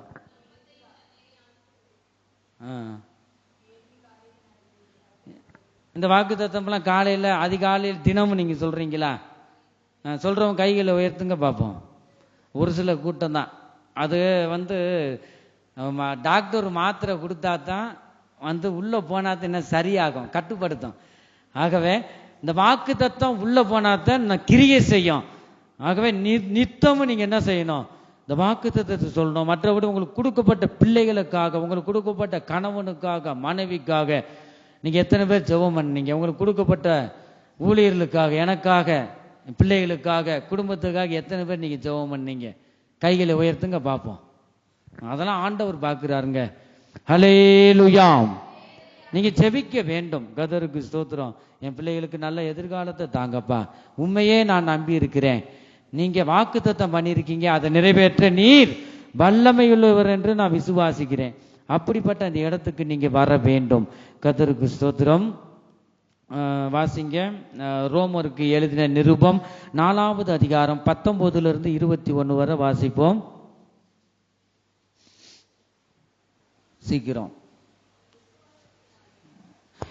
அவன் விசுவாசத்திலே பலவீனமாய் இருக்கவில்லை. விசுவாசத்துல முரட்டு விசுவாசம். விசுவாசத்துல அவர் எப்படி இருக்கவில்லையா? பலவீனமா இருக்க. ஐயோ முடியல எனக்கு 2 வருது, இதுல குப்பருக்கு அடித்து படுக்கல. அவர் எப்படிதான் இருந்தாராம்? விசுவாசத்துல பலவீனமா இருக்கவில்லை. அவன் ஏறக்குறைய 100 வயதுள்ளவனாய் இருக்கும் போது, 100 வயது பாருங்க, வயது அதான் நீங்க நினைக்கணும். இதெல்லாம் வந்து ஆண்டவர் பாருங்க, விசுவாசம் நம்ம வர்த்திக்கு செய்ய முடியாக தான் ஆண்டவர் இதெல்லாம் எழுதப்பட்டிருக்கிறது. 100 வயது உள்ளவனா இருக்கும் போது தன் சரீரம் செத்து போனதையும், ஒரு குறிப்பிட்ட வயசு வந்துருச்சுன்னா சரீரம் வந்து சொர்ணம் எல்லாம் செத்து போயிடும். பாருங்க, தன் சரீரம் செத்து போனதையும், சாராளுடைய கற்பம் செத்து போனதையும் எண்ணாதிருந்தான். வந்துட்டு அப்படி நீங்க அந்த ஆண்டவர் சொல்லிட்டாருன்னா, இந்த வசனம் வாலிப பிள்ளை கொடுக்குற வசனத்தை போய் எனக்கு சொல்லியிருக்காரு, வயசாயிருச்சு அப்படி நினைக்க கூடாது. அந்தந்த வருஷம் உங்களுக்கு கொடுக்கப்பட்ட அந்த வசனம் கர்த்தர் சொல்லிட்டாருன்னா அப்படியே விசுவாசிக்கணும். அந்த ஆபிரகாம் பாருங்க, 100 வயதுல குழந்தை பிறக்குன்னு சொன்னா யாராவது நம்புவாங்களாம்? வயசாகி உனக்கு ஆசை, வெக்கம் உள்ள உனக்கு இப்ப உள்ளவனா நம்ம கேட்டிருப்போம். ஆனா ஆபிரகாம் அப்படி இல்லை, 100 வயது வரைக்கும் பொறுமையா இருந்திருக்கிறார். நம்ம சின்ன ஒரு காரியத்துக்கு வேண்டி இருப்போம், பொறுமை இல்லைன்னா ஆலயத்துக்கு வர்றது இல்லை, ஸ்ட்ரைக்கு பண்றது, யாருக்கு நட்டம் இல்லை. பாருங்க, நம்ம பொறுமையோட இருக்கணும். 100 வயதா இருக்கும்போது எதுவுமே சிந்திக்கல, நான் பலவீனமா இருக்கேன், சோர்வுகள் அதை நினைக்கல, வந்து வாலிபனை போல நினைத்தார். தேவனுடைய வாக்குத்தத்தத்தை குறித்து அவன் அவிசுவாசமாய் சந்தேகப்படாமல், சந்தேகம் வரக்கூடாது. வாக்குத்தத்தத்தை பண்ணினவர் உண்மையுள்ளவர். அந்த வார்த்தையை அவிசுவாசமாய் சந்தேகப்படாமல், தேவன் வாக்குத்தத்தம் பண்ணினதை நிறைவேற்ற வல்லவராய் இருக்கிறார் என்று முழு நிச்சயமாய் நம்பி தேவனை மகிமைப்படுத்தி விசுவாசத்தில் வல்லவனானான். என் ஜனமே, இந்த வேளையில தேவன் உனக்கு கொடுக்கப்பட்ட அந்த வார்த்தையில் நீ விசுவாசமாயிரு. இந்த வேளையில ஆபிரகாம் பாருங்க, வாக்குத்தத்தம் பண்ணினதை அவர் நிறைவேற்ற என் தேவன் வல்லமை உள்ளவர் என்று இந்த ஆபிரகாம் முழு நிச்சயம், ஒரு சில நிச்சயம் வரக்கூடாது, முழு நிச்சயமாய் நம்பி தேவனை மகிமைப்படுத்தி விசுவாசத்தில் வல்லவனானான். எத்தனை பேர் விசுவாசத்தில் வல்லவர்களாக இருக்கிறீர்கள் என்று தேவன் பார்க்கிறார். இந்த கடைசி காலத்தில் விசுவாசம் நமக்கு மிகவும் அவசியமாய் இருக்கிறது. லூக்கா சுவிசேஷம் 18வது அதிகாரம் 8வது வசனத்துல நாம் பார்க்கும் பொழுது இந்த இடத்துல நாம் பார்க்கிறோம், மனுஷகுமாரன் வரும்போது பூமியிலே விசுவாசத்தை காண்பாரோ என்றார். விசுவாசம் நமக்கு மிகவும் அவசியம். நீங்க 4 வித விசுவாசத்தை பற்றி நான் வேதத்துல விசுவாசம் இருக்கு, முக்கியமா அதில் வேதத்தில் இருக்கு, நீங்க எழுதி வச்சு வீடுகள்ல நீங்க பாருங்க. அந்த 4 வித விசுவாசம் வேதத்தில் சொல்லப்பட்டிருக்கு. பெரிய விசுவாசம். மத்தேயு சுவிசேஷம் 8வது அதிகாரம் 10வது வசனம். கடுகு அளவு விசுவாசம். 2வது கடுகு அளவு விசுவாசம். மத்தேயு சுவிசேஷம் 17வது அதிகாரம் 14 21 வசனம் வரை அது பார்க்கிறோம். 3வது மகா பரிசுத்த விசுவாசம். யூதா 1வது அதிகாரம் 20வது வசனம். 1 பேதுரு 1வது அதிகாரம் 15-16 பார்க்கிறோம். 4வது தேவகுமாரனின் விசுவாசம். கொலோசியர் 1வது அதிகாரம் 28வது வசனம். அப்ப இந்த விசுவாசம் நமக்கு பெரிய விசுவாசம், கடுகு அளவு விசுவாசம் நமக்கு வேணும். விசுவாசம் இல்லாமல் தேவனுக்கு பிரியமாயிருப்பது கூடாத காரியம் என் ஜனமே. கொலோசியர் 3வது அதிகாரம் 6வது வசனத்துல பார்க்கிறோம். இவைகளின் பொருட்டே கீழ்ப்படியாமையின் பிள்ளைகள் மேல் தேவ கோபாக்கினி வரும். அல்லேலூயா. இதுவரைக்கும் நம்ம என்ன பார்த்தோம்? நமக்குள்ள விசுவாசம் வேணும், தேவனுடைய வார்த்தைக்கு கீழ்ப்படிய வேண்டும். இந்த கடைசியாக நாம் பார்க்கிறோம், கீழ்ப்படியாத ஒரு கூட்டம் இருக்கும். கர்த்தருக்கு ஸ்தோத்திரம். கொலோசியர் 3வது அதிகாரம் 6வது வசனத்தை, இவைகளின் பொருட்டு கீழ்ப்படியாமையின் பிள்ளைகள் மேல் என்னதான் வருமா? தேவ கோபாக்கினி வரும் என்று வாசிக்கிறோம். எசேக்கியேல் தீர்க்கதரிசியின் புஸ்தகம் 12வது அதிகாரம் 2வது வசனத்துல நாம் பார்க்கிறோம். எசேக்கியேல் தீர்க்கதரிசியின் புஸ்தகம் 12வது அதிகாரம் 2வது வசனம். மனுபுத்திரனே, நீ கலகு வீட்டாரின் நடுவிலே தங்கி இருக்கிறாய். எந்த வீட்டார்?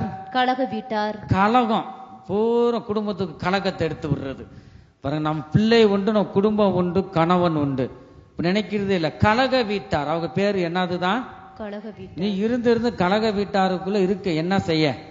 நல்லவங்க தான் இருக்கணும், பூமியில வசிக்க முடியாது. பாருங்க, நம்ம சுற்றிலும் பார்த்தா ஒவ்வொருத்தவங்களுக்கும் ஒவ்வொரு அடிமைதானத்துல தான் இருப்பாங்க. அப்ப அதான் அந்த ஆண்டவர் சொல்றாரு, என்ன சொல், மனுபுத்திரனே, நீ கலக வீட்டின் நடுவிலே தங்கி இருக்கிறாய். கலக வீட்டாரின் நடுவிலே தங்கி இருக்கிறாய். காணும்படிக்கு அவர்களுக்கு கண்கள் இருந்தாலும் காணாமற் போகிறார்கள். இருந்தாலும் காணாம கண் இருக்கு, ஆனா இத காணாம போறாங்க, மனக்கண் இல்லை. கேட்கும்படிக்கு அவர்களுக்கு காதுகள் இருந்தாலும் கேளாமல் போகிறார்கள். கேளாமல் போறாங்க. செகுட்டு விரியன், அந்த வசனத்துல பார்க்க, செகுட்டு விரியன்கள் விசுவாசியை நோக்கி தான் சொல்றாரு. செகுட்டு விரியன்கள் கலக வீட்டார், அது ஒரு நாளும் திருத்த முடியாது. இந்த கீழ்ப்படியாத அந்த பிள்ளைகள், ஒரு சிலர் பார்த்தா நான் செஞ்சது தப்பு தான் மன்னிப்பு கேட்டுருவாங்க. ஒரு சிலர் வைராக்கியம், அந்த வைராக்கியத்தை வச்சு ஒண்ணு குப்பையில போடத்தான் ஆகும் பாருங்க. ஒரு சிலர் அப்படியே சரணடைஞ்சிருவாங்க. இது கலக வீட்டார். அந்த சண்டை போடுறவங்க எல்லாம் யார் தான்? கலக வீட்டார். கலகம் பண்றது கேட்க மாட்டாங்களாம். வாசி. இப்போதும் மனுபுத்திரனே, அவர்களுக்கு காதுகள் இருந்தாலும் கேளாமற் போகிற அவர்கள் யார் தான்? கலக வீட்டார். கலக வீட்டார் யார் சொல்றா? தேவன் பிதாவானவர் சொல்றார், தேவன் சொல்றார். இப்போதும் மனுபுத்திரனே, போதும். ஏசாயா தீர்க்கதரிசியின் புஸ்தகம் 59வது அதிகாரம் 8வது வசனத்துல நாம் பார்க்கிறோம். சமாதான வழியை அறியார்கள். சமாதான வழியை அறியார்கள். அவர்கள் நடைகளில் நியாயமில்லை. நியாயமில்லை. தங்கள் பாதைகளை தாங்களே கோணலாக்கி கொண்டார்கள். தன் வழிகளை தங்களாவே கோணலாக்குறது பாருங்க. சின்ன பிள்ளை கெருக்கி போட்டு பிள்ளை உழைச்சி விடும். அந்த மாதிரி தன் வழியை அவங்களே வாய் தான் கெடுக்குது. ஒரு சிலருக்கு வாய் தான் ஆசீர்வாதத்தை கொண்டு வரக்கூடாதபடி வாயை குறைச்சா ஆசீர்வாதம் வரும் தேடி. இந்த இடத்துல பாருங்க, தங்கள் பாதைகளை தாங்களே அவங்களே என்ன செய்யறாங்களா? கோணலாக்கி கொண்டார்கள். அவைகளில் நடக்கிற ஒருவனும் சமாதானத்தை அறியான். தேவனுக்கு கீழ்ப்படியாத பிள்ளைகள் சமாதானத்தை பார்க்க முடியாது. பார்க்கிறோம். யாத்திராகமம் 32வது அதிகாரம் 9வது வசனத்துல, பின்னும் கர்த்தர் மோசேயை நோக்கி, இந்த ஜனங்களை பார்த்தேன், இவர்கள் வணங்கா கழுத்துள்ள ஜனங்கள். எதுதான் எது? என்ன வணங்கா கழுத்துள்ள ஜனம்? ஆகையால் என் கோபம் இவர்கள் மேல் மூலவும். அப்படி நம்ம வாசிக்கிறோம். ஏன்னா நம்ம வணங்கா கழுத்துள்ள ஜனம், கலக வீட்டாராய் ஒருபோதும் இருக்கக்கூடாது. நான் வணங்கா கழுத்துள்ள ஜனம், கலக வீட்டாராத்தான் இருப்பேன்னு சொல்றவங்க சத்தத்தை உயர்த்தி சொல்லுங்க. அல்லேலூயா. சுதாரிப்பாதான் இருக்கீங்க. ஆகவே கர்த்தருக்கு ஸ்தோத்திரம். நம்ம கலக வீட்டாரா இருக்கக்கூடாது. வேதத்தில் கீழ்ப்படியாத மனிதனை பற்றி வேதத்துல வாசிக்கிறோம். கர்த்தருக்கு ஸ்தோத்திரம். இந்த கீழ்ப்படியாமையின் பிள்ளைகளிடத்தில் இப்பொழுது கிரியை செய்கிற ஆகாயத்து அதிகார பிரபுவாகிய அந்த இடத்துல என்ன பார்க்கிறோம்? ஆவிக்கேற்றபடி ஆகவும் நடந்து கொண்டார்கள். அது என்ன பிரபு? வேதத்துல வித்தியாசமாக இருக்கிறது. கர்த்தருக்கு ஸ்தோத்திரம். ஆகாயத்து பிரபு, ஆகாயத்து அதிகார பிரபுவாகிய ஆவிக்கேற்றபடியாகவும் நடந்து கொண்டார்கள். அவங்க இந்த ஆவி என்னதான் செய்யுமா? நீங்க ஈஸியா கண்டுபிடிச்சிடலாம். நம்ம ஒவ்வொரு ஆவி உடையவர்களா இருக்கோம். நம்ம யார் ஆவி உடையவர்களா இருக்கோம்? தேவ ஆவியினால் இருக்கிறோம். இப்படிப்பட்ட ஆவி என்ன செய்யுமா? தான் கைக்குள்ள அடக்கி வச்சுக்கிறோமா? ஊழியக்காரில இருந்து நான் சொன்னாத்து நீ கேட்கணும், அப்படி அதிகாரம். அது பழைய பாம்பாகிய வலு சர்ப்பம். அவன் பெருமையின் ஆவி. அவனுடைய ஆவி ஒரு மனிதனுக்குள்ள இருந்தா அது செயல்படும். எல்லாரும் அது சொன்ன கேட்கணும். அதுதான் ஆகாயத்து அதிகாரமா சொல்லும், அதிகாரமா பேசும். அது ஆவிக்கேற்ற, இந்த பிசாசின் ஆவிக்கேற்றபடி நடந்து கொள்ளுவாங்களாம். யார் அது? விசுவாசிக. சில நாட்கள் போகும்போது இப்படிப்பட்ட ஆவிக்கு இடம் கொடுத்து கீழ்ப்படியிலனா இப்படிப்பட்ட ஆவி உனக்குள்ள நுழைஞ்சிரும். ஊழியர்களுக்கு கீழ்ப்படியில, ஆண்டோடைய வார்த்தை கீழ்ப்படியிலனா என்ன ஆவி? ஆகாயத்து அதிகார பிரபுவாகிய அப்படிப்பட்ட ஆவி உனக்குள்ள வந்துடும். எல்லாருமே அடக்கி வைப்பாங்க, நான் சொன்னாதான் கேட்கணும். அப்படிப்பட்ட ஆவி நம்ம நாமே ஆராய்ந்து பார்ப்போமாக. இப்படிப்பட்ட ஆவி ஒருவருக்குள்ள இருக்கக்கூடாது. தேவனுக்கும் தேவன் வைத்திருக்கிற ஊழியர்களுக்கும் இந்த ஜனம் கீழ்ப்படியாது. என் ஜனமே தன்னைத்தான் உயர்த்தும், என்ன சொன்னாலும் அது ஒத்துக்கிறாது, தன் பிடிவாதத்தில் இருக்கும். இப்படிப்பட்ட ஆவிகள் நான் சொல்லுகிறது தான் சரி என்று பேசும். இப்படிப்பட்ட ஆவி இதுதான் ஆகாயத்து பிரபுவாகிய ஆவியாகிய பிசாசு. இந்த கீழ்ப்படியாத பிள்ளைகள் மேல் இந்த ஆவி குடியிருக்கும். வந்து போகாது, குடியிருக்கும். அப்படிப்பட்ட அந்த ஆவிக்கு நாம் இடம் கொடுக்க கூடாது. எபேசியர் 2வது அதிகாரம் 2வது வசனத்துல அவைகளில் நீங்கள் முற்காலத்திலே இவ்வுலக வழக்கத்துக்கு ஏற்றபடியாகவும் கீழ்ப்படியாமையின் பிள்ளைகளிடத்தில் இப்பொழுது கிரியை செய்கிற ஆகாயத்து அதிகார பிரபுவாகிய ஆவிக்கேற்றபடியாகவும் நடந்து கொண்டீர்கள். இப்பொழுது கிரியை செய்து. இப்படிப்பட்ட ஆவி நீ கீழ்ப்படியலன்னா இப்படிப்பட்ட ஆவி உனக்குள்ள குடியிருக்குன்னு அர்த்தம். வேதம் சொல்லுகிறது. எபேசியர் 6வது அதிகாரம் 11-12 நீங்கள் பிசாசின் தந்திரங்களோடு எதிர்த்து நிற்க திராணியுள்ளவர்களாகும்படி தேவனுடைய சர்வாயுத வர்க்கத்தையும் தரித்து கொள்ளுங்கள். ஏனெனில் மாம்சத்தோடும் இரத்தத்தோடும் அல்ல, துரைத்தனங்களோடும் அதிகாரங்களோடும் இப்பிரபஞ்சத்தின் அந்தகார லோகாதிபதிகளோடும் வான மண்டலங்களில் உள்ள பொல்லாத ஆவிகளின் சேனைகளோடும், வான மண்டலத்தில் இருக்கிற பொல்லாத ஆவியின் சேனைகளோடு நமக்கு போராட்டம் உண்டு. ஆகையால் போதும். கர்த்தருக்கு ஸ்தோத்திரம். ஆகவே ஒருபோதும் இப்படிப்பட்ட ஆவிகளுக்கு தேவனுடைய பிள்ளைகள் செவி கொடுக்க கூடாது. 1 தெசலோனிக்கேயர் 4வது அதிகாரம் 8வது வசனத்தை நாம் பார்க்கிறோம். ஆகையால் அசட்டை பண்ணுகிறவன் மனுஷரை அல்ல, தமது பரிசுத்த ஆவியை நமக்கு தந்தருளன தேவனையே அசட்டை பண்ணுகிறான். அசட்டை நிறைய பேர் அசட்டை ஒரு குலுக்கி மூஞ்சி ஒரு துளுக்குவாங்க. மூஞ்சி கழுத்து கூட சுலுக்கிக்கிறோம். ஒரு சிலர் ஒரு சுலுக்கு தான் எடுக்கணும் பாருங்க. ஒரு சிலர் பட்டக்கன்னு திருப்புவாங்க. நீ என்ன தேவனுடைய பிள்ளை? ஒருபோதும் இப்படிப்பட்ட அசட்டை பண்ணக்கூடாது. தேவனுடைய வார்த்தை இப்ப ஆண்டவர் பேசுறாரு. இந்த வார்த்தை பாருங்க, எனக்குள்ள ஆண்டவர் இருக்கிறார். நான் யார் சொன்னாலும் கேட்க மாட்டேன். அப்படி இருக்குன்னா உனக்குள்ள இருக்கிற ஆவி இதுதான். இந்த இடத்துல அசட்டை பண்ணக்கூடாது. அசட்டை பண்ணுகிறவன் மனுஷரை அல்ல, தமது பரிசுத்த ஆவியை நமக்கு தந்தர்ல தேவனே நீ அசட்டை பண்ணி கொண்டு இருக்கிறாய். அதே மாதிரி ஒருவருக்கு ஒரு சமாதானமா இருக்கணும். ஒருவருக்கு ஒரு சமாதானம் பண்ணுகிறதுல நீங்க முந்தி கொள்ளணும். கர்த்தருக்கு ஸ்தோத்திரம். அதுதான் தேவனுடைய பிள்ளைகள். வேதத்தில் தேவனுக்கு கீழ்ப்படியாத மனிதனை பற்றி நாம் பார்க்கிறோம். யோனா 1வது அதிகாரம் 1-7 வரை நாம் வாசிக்கிறோம். நேரம் இல்லாததுனால இன்னொரு நாளைக்கு நாம் தியானிக்கலாம். இந்த இடத்துல ஒரே ஒரு வசனத்தை நாம் வாசிக்கலாம். கீழ்ப்படியாத இந்த இடத்துல இந்த ஆவி விசுவாசிக்குள்ளும் ஊழியர்களுக்குள்ளும் இந்த கடைசி காலத்துல கிரியை செய்கிறது. அந்த நாட்களையும் கிரியை செஞ்சிச்சு. இந்த கடைசி நாட்கள்ல அதிகமா கிரியை செய்யுது பிசாசின் ஆவிகள், கீழ்ப்படியாத ஆவிகள். அமித்தாவின் குமாரனாகிய யோனாவுக்கு கர்த்தருடைய வார்த்தை உண்டாகி, அவர், நீ எழுந்து மகா நகரமாகிய நினிவேக்கு போய் அதற்கு விரோதமாக பிரசங்கி, அவர்களுடைய அக்கிரமம் என் சமூகத்தில் வந்து எட்டினது என்றார். அப்பொழுது யோனா கர்த்தருடைய சமூகத்தினின்று விலகி தர்சீசுக்கு ஓடி போகும்படி எழுந்து யோப்பாவுக்கு போய் தர்சீசுக்கு போகிற ஒரு கப்பலை கண்டு கூலி கொடுத்து தான் கர்த்தருடைய சமூகத்தினின்று விலகும்படி அவர்களோட தர்சீசுக்கு போக கப்பல் ஏறினான். போதும் பாருங்க, வந்துட்டு கூலி கொடுக்குறான். அந்த இடத்துல ஒரு சிலர் எனக்கு சாதகமா பேசுக்குன்னு சொல்லி என்ன செய்வாங்களாம், பணம் கொடுப்பாங்க. ஒரு இடத்துல அப்படிதான் நடந்துச்சு. என்னை பார்த்தா அவனுக்கு எப்படி தெரியுதுன்னு கேட்டேன்.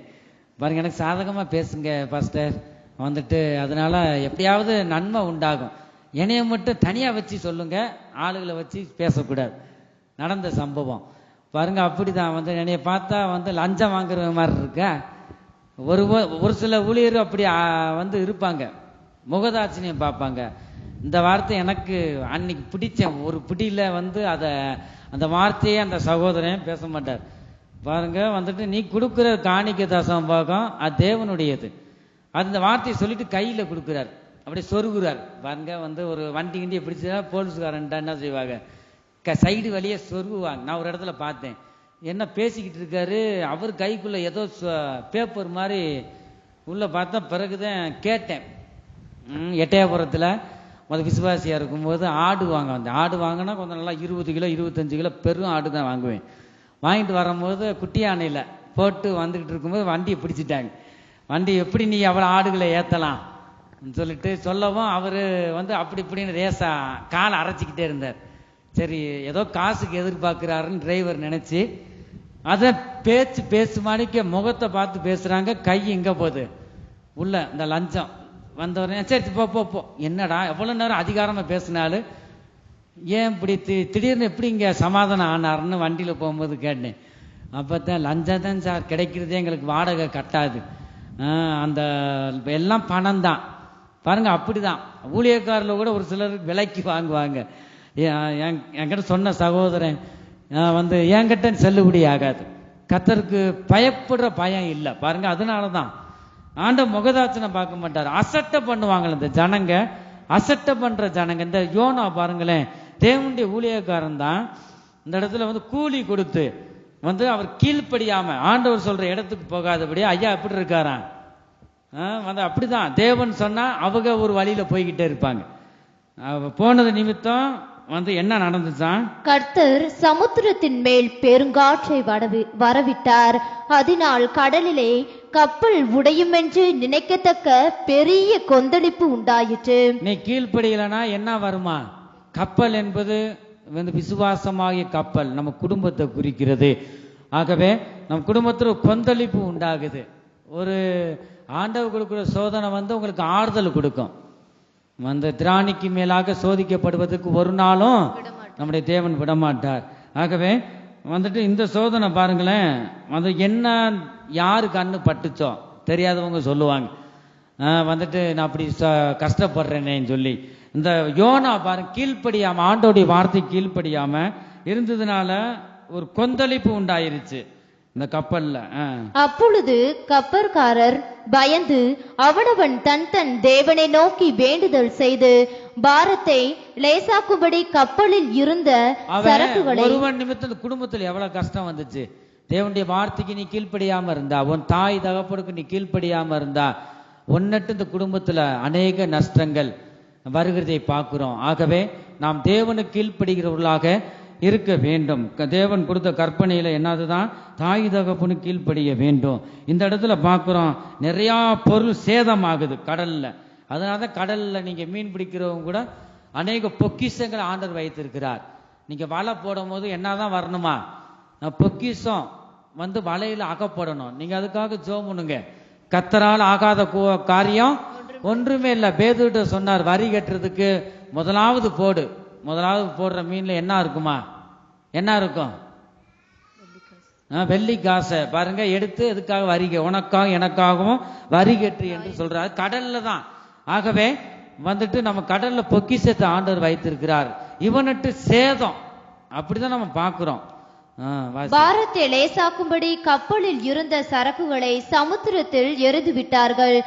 யோனாவோ வென்றால் கப்பலின் கீழ்த்தட்டில் இறங்கி போய் படுத்துக்கொண்டு அயர்ந்த நித்திரை பண்ணினார். அயர்ந்த நித்திரை, நல்லா தூங்குறாரு ஐயா. எங்க? கீழ்த்தட்டு. இடையில மேல படுத்தாலும் யாராவது எழுப்பி விடுவாங்க. அவருக்கு என்னன்னு தெரியல, ஓயாம பிரசங்கம் பண்ணி அவருக்கு ஒரு அலுப்பு. என்னடா அந்த ஒரு சில நேரத்துல இப்படி இந்த யோனாவின் ஆவி எனக்கு கிரியை செய்யும்.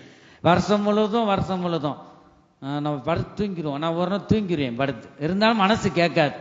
ஆண்டு பேசிக்கிட்டே இருப்பார். கொஞ்சம் ரேட்டா ஆகிலும் நான் ஒரு சில உபவாச கூட்டத்திலேயோ எங்கேயோ நான் போய் சேர்ந்துருவேன். ஆகவே அந்த ஆவிக்கு இடம் கொடுக்க கூடாது. கீழ்த்தட்டுல ஐயா நல்லா தூங்குறார், கொரட்டை போட்டு தூங்குறார் பாருங்க. அப்பொழுது மாலுமி என்ன செய்யறாரு?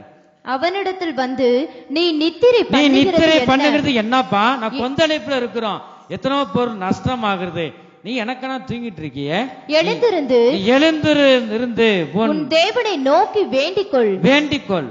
நாம் அடைந்து போகாதபடிக்கு சுவாமி ஒருவேளை நம்மை நினைத்தருளுவார் என்றார். சாமி பாருங்க, அவன் சொல்றேன், ஒருவேளை ரட்சிக்கப்படாதவன் தான் சொல்லியிருப்பான். ஆண்டவன், தேவன், கர்த்தர் இருக்கு. இந்த இடத்துல என்னதான் இருக்கா? சுவாமி. ரட்சிக்கப்படாதவன் சொல்றான் பாருங்க. எவ்வளவு ரட்சிக்கப்பட்ட தேவனுடைய பிள்ளைகளுக்கு ஒரு சிலர் அவங்க புத்தி சொல்லுவாங்க. ஆகவே யாரையும் நம்ம தப்பு கணக்கு போட்டுறக்கூடாது. அவங்க ரட்சிக்கப்படும்படி நம்ம ஜெபிக்கணும்.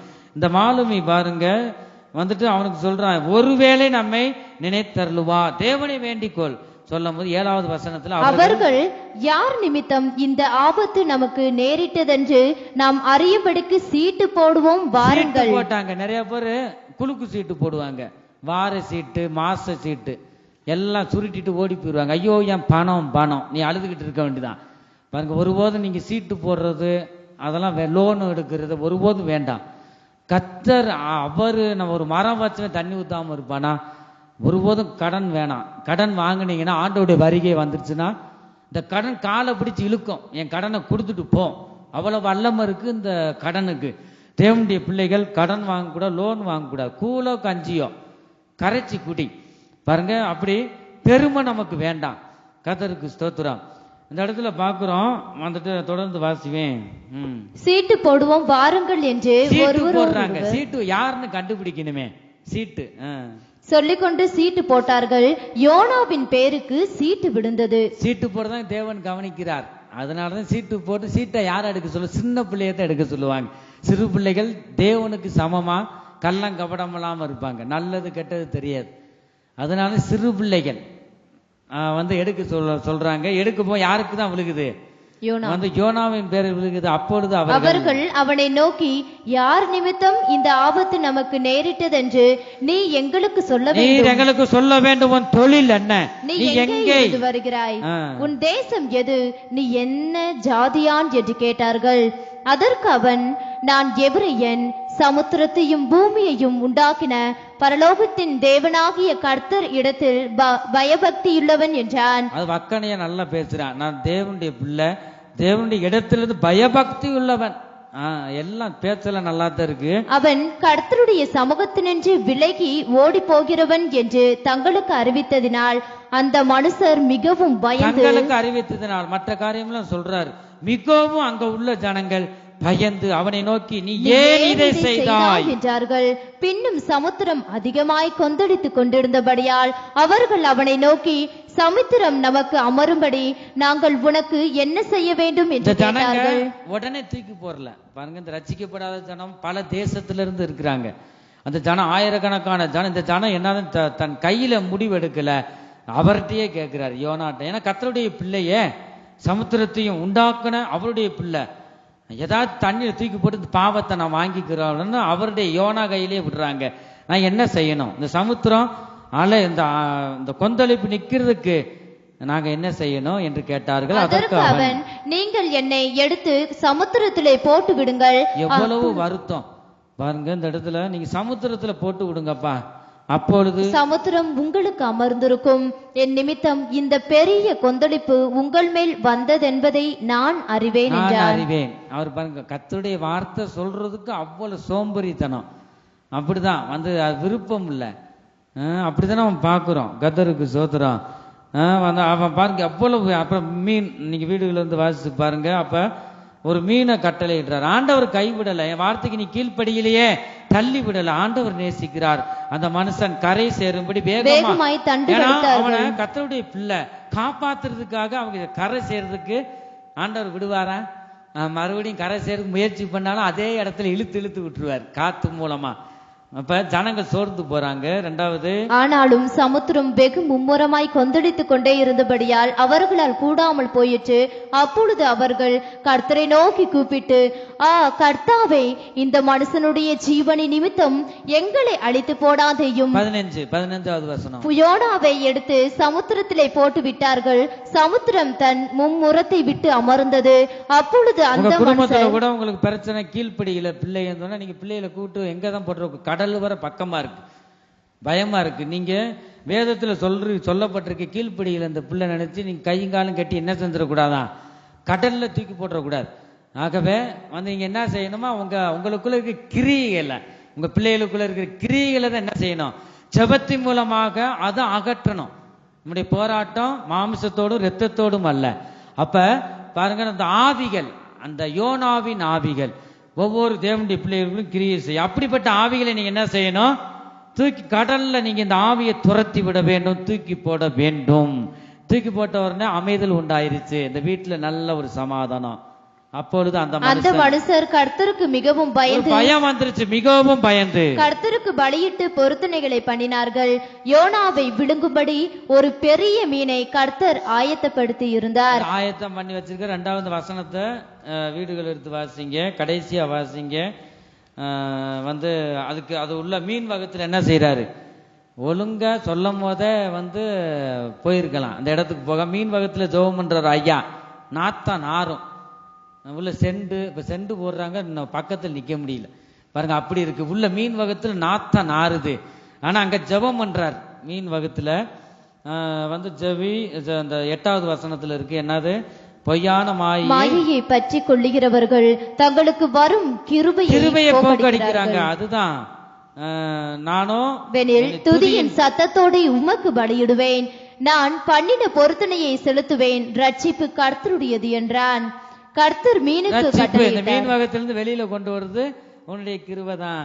சொல்லிட்டு 2வது யோனா 3வது அதிகாரத்துல 1 பாக்குறோம். 2ஆம் தரம் கர்த்தருடைய வார்த்தை யோனாவுக்கு உண்டாகி, அவர், நீ எழுந்து மகா நகரமாகிய நினிவேக்கு போய் நான் உனக்கு கற்பிக்கும் வார்த்தையை அதற்கு விரோதமாய் பிரசங்கி என்றார்.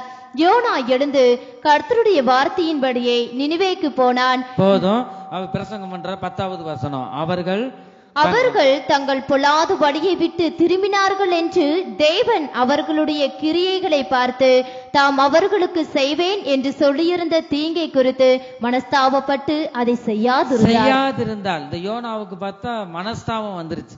அதுக்குதான் நான் போக மாட்டேன்னு சொன்னேன். பிரசங்கம் பண்ண மனம் திரும்பிடுவாங்க.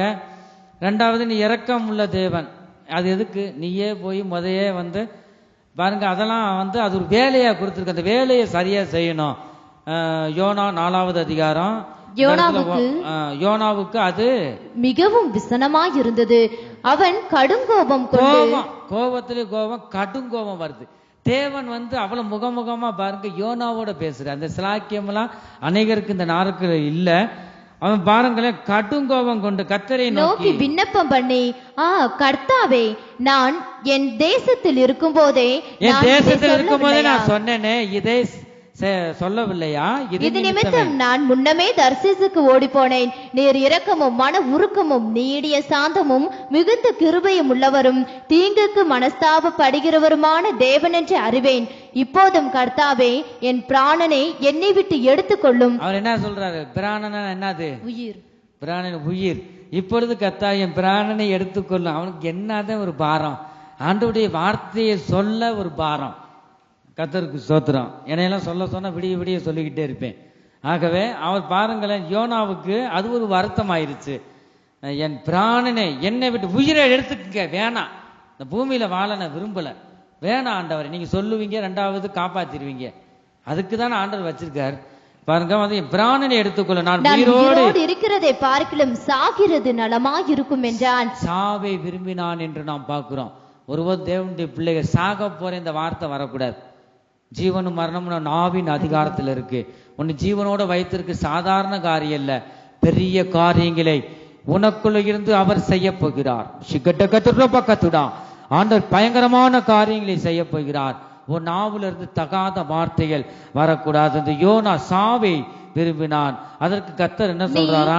நீ எரிச்சலா இருக்கிறது நல்லதோ என்றார். அவர் ரசிக்கிறார். இல்ல ஒவ்வொரு பிள்ளைய நம்ம வந்துட்டா கோபம் அழகா உதட்ட நெளிக்குங்க. ஒரு பக்கம் அப்படியே கோபம் பார்த்தா நம்ம ரசிப்போம். நம்ம புள்ள பாருங்க, பெத்த புள்ள எவ்வளவு கோபப்படுது. கோபமே மூஞ்சி சின்னதா போயிடும் பாருங்க. கோபம் எப்படி வரும்னு தெரியாது, நம்ம ரசிப்போம். வந்துட்டு அப்படித்தான் நம்ம ஆரம்ப நாட்களில் பிள்ளையில ஒருவருக்கு போடுங்க சண்டை, நான் எதுவும் கண்டுக்கிற மாட்டேன். கண்டுக்கிறாம அந்த பிள்ளைய என்ன உன்னை சொல்லு 2 பேர் தூண்டி விட்டுருவேன். நான் நடந்த சம்பவம். எனது பிள்ளைக்கு சண்டை போட்டு அப்பா வந்துட்டு அடிக்காதுங்க, பயங்கரமா ரசிப்பேன் நான். அது கூட ஒரு காலம் வரும்போது அதுல பிரிச்சிடக்கூடாது பிள்ளைகளை. ஆண்டவரே மன்னியும் பாருங்க. இந்த குணம் ஆண்டவருக்குள்ளே இருந்திருக்கு. இவன் சொல்றது பாருங்க, சாவ விரும்புறான். கர்த்தர் அதற்கு நீ எரிச்சலா இருக்கிறது நல்லதுதான் என்றார். நீ எரிச்சலா இருக்கு எனக்கு நல்லதுதான். பின்பு யோனா நகரத்திலிருந்து புறப்பட்டு நகரத்துக்கு கிழக்கே போய் அங்கே தனக்கு ஒரு குடிசையை போட்டு நகரத்துக்கு சம்பவிக்க போகிறதை தான் பார்க்கும் மட்டும் அதன் கீழ் நிழலில் உட்கார்ந்திருந்தான். யாராவது ஒரு மனுஷனை பார்த்திருக்கீங்களா? ஒரு குடும்பம் அழிந்து போகணும், ஒரு தேசம் ஒரு நகரம் அழிந்து போகணும்னு காத்திருக்கிற மனுஷன் யோனா. அது கர்த்தருடைய ஊழியக்காரன். ஒரு செடி பக்கத்துல என்னதான் செடி தானே அது? செடி, ஆமணக்கு செடி.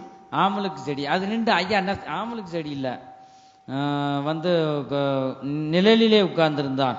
நகரத்திற்கு சம்பவிக்க போகிறதே தான் பார்க்கும்படி அதின் நிழலிலே என்ன செய்யறானா? காத்திருக்கான். எப்படா அந்த தேசம் அழிய போகுது சொல்லிட்டு. யோனாவுடைய தலையின் மேல் நிழல் உண்டாயிருக்கவும் அவனை அவனுடைய மனமடிவுக்கு நீங்களாக்கவும் தேவனாகிய கர்த்தர் ஒரு ஆமணக்கு செடியை முளைக்க கட்டளையிட்டு. ஆமணக்கு செடி உங்களுக்கு வகுறு விளைச்சாலும் அந்த விளக்கெண்ணெய், அதுதான் ஆமணக்கு. விளக்கெண்ணெய் தடவி விட்டீங்கன்னா அவங்க சுகமாயிரும்.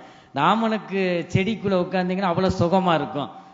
நாங்க தோட்டம் வச்சிருக்கும் போது அந்த வரப்புலயே வச்சிருப்பாங்க, எங்க அப்பா வச்சிருப்பார். அதனாலதான் சொல்றேன் நான். பாருங்க, இந்த ஆமணக்கு செடியை ஒரு நிமிஷத்துல என்ன செய்யறாரு? வளர செய்யறாரு.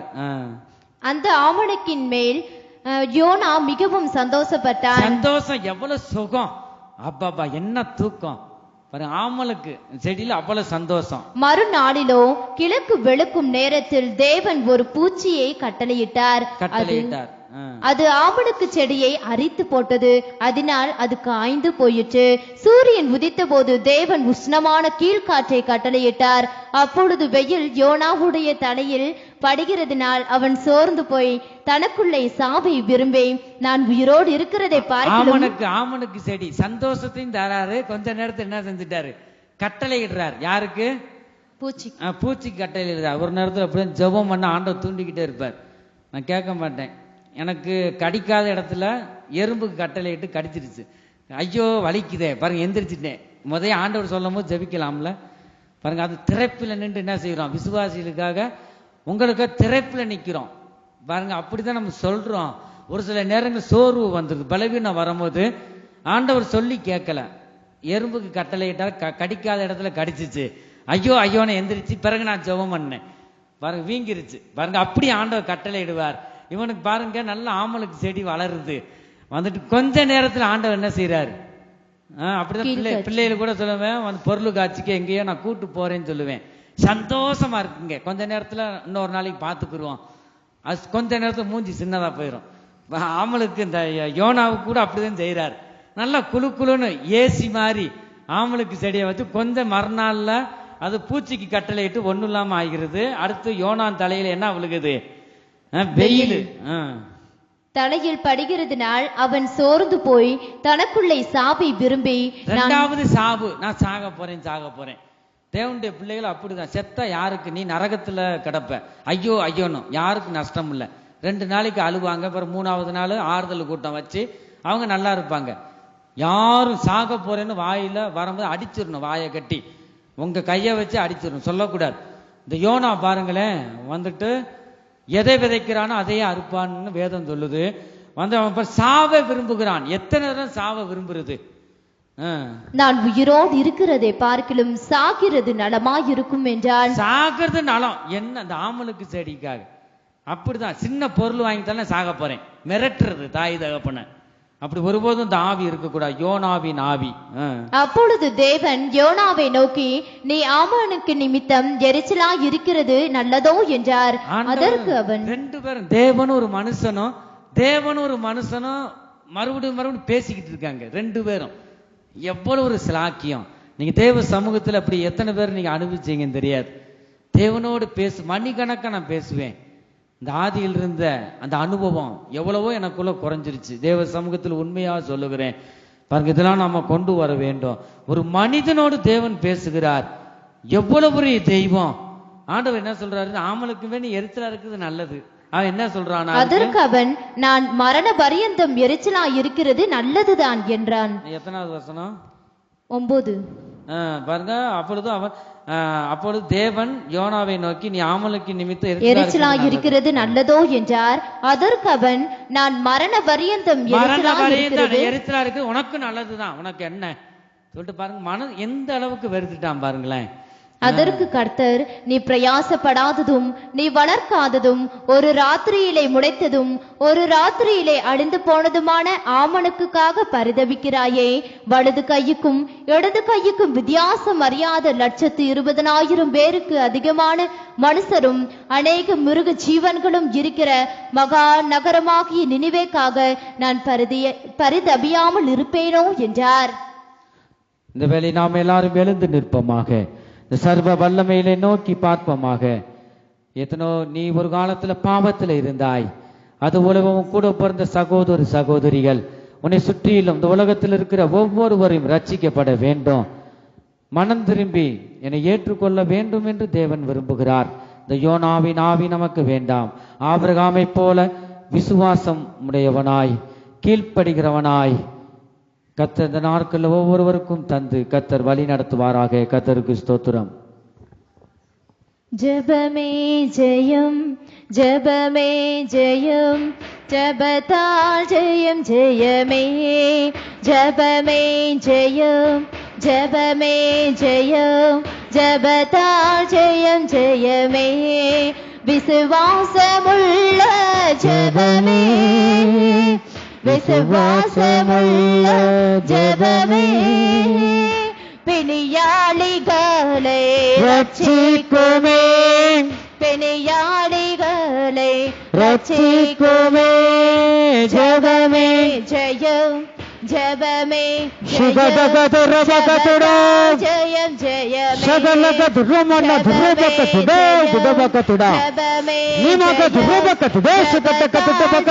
ஜெயமே யாக்கோபை போல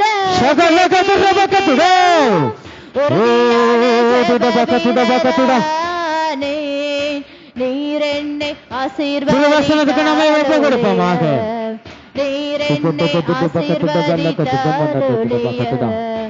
உம்மை நான் ஆண்டவரே விசுவாசத்தையும் உமக்கு கீழ்ப்படிதலையும் உமக்கு கீழ்ப்படிதலை தருவீராக. ஒவ்வொருவரையும் உயர்த்துவீங்க. ஜெபமே ஜெயம், திருவசனத்துக்கு தேவனுடைய வார்த்தைக்கு நம்மை அர்ப்பணிப்போமாக. விசுவாசமுள்ள ஜெபமே, விசுவாசமுள்ள ஜெபமே, பிணியாளிகளை ரட்சிக்குமே, பிணியாளிகளை ரட்சிக்குமே. இந்த வேளையில் நம்மை ஒப்பு கொடுப்போமாக. ஆண்டவரே, என்னில் இன்னும் விசுவாசத்தை வர்த்திக்க செய்யுங்க. ஆபிரகாமை போல ஆண்டு விசுவாசத்திலும் ஆண்டவரை நான் வல்லவனாக நீ கிருபை செய்யுங்க.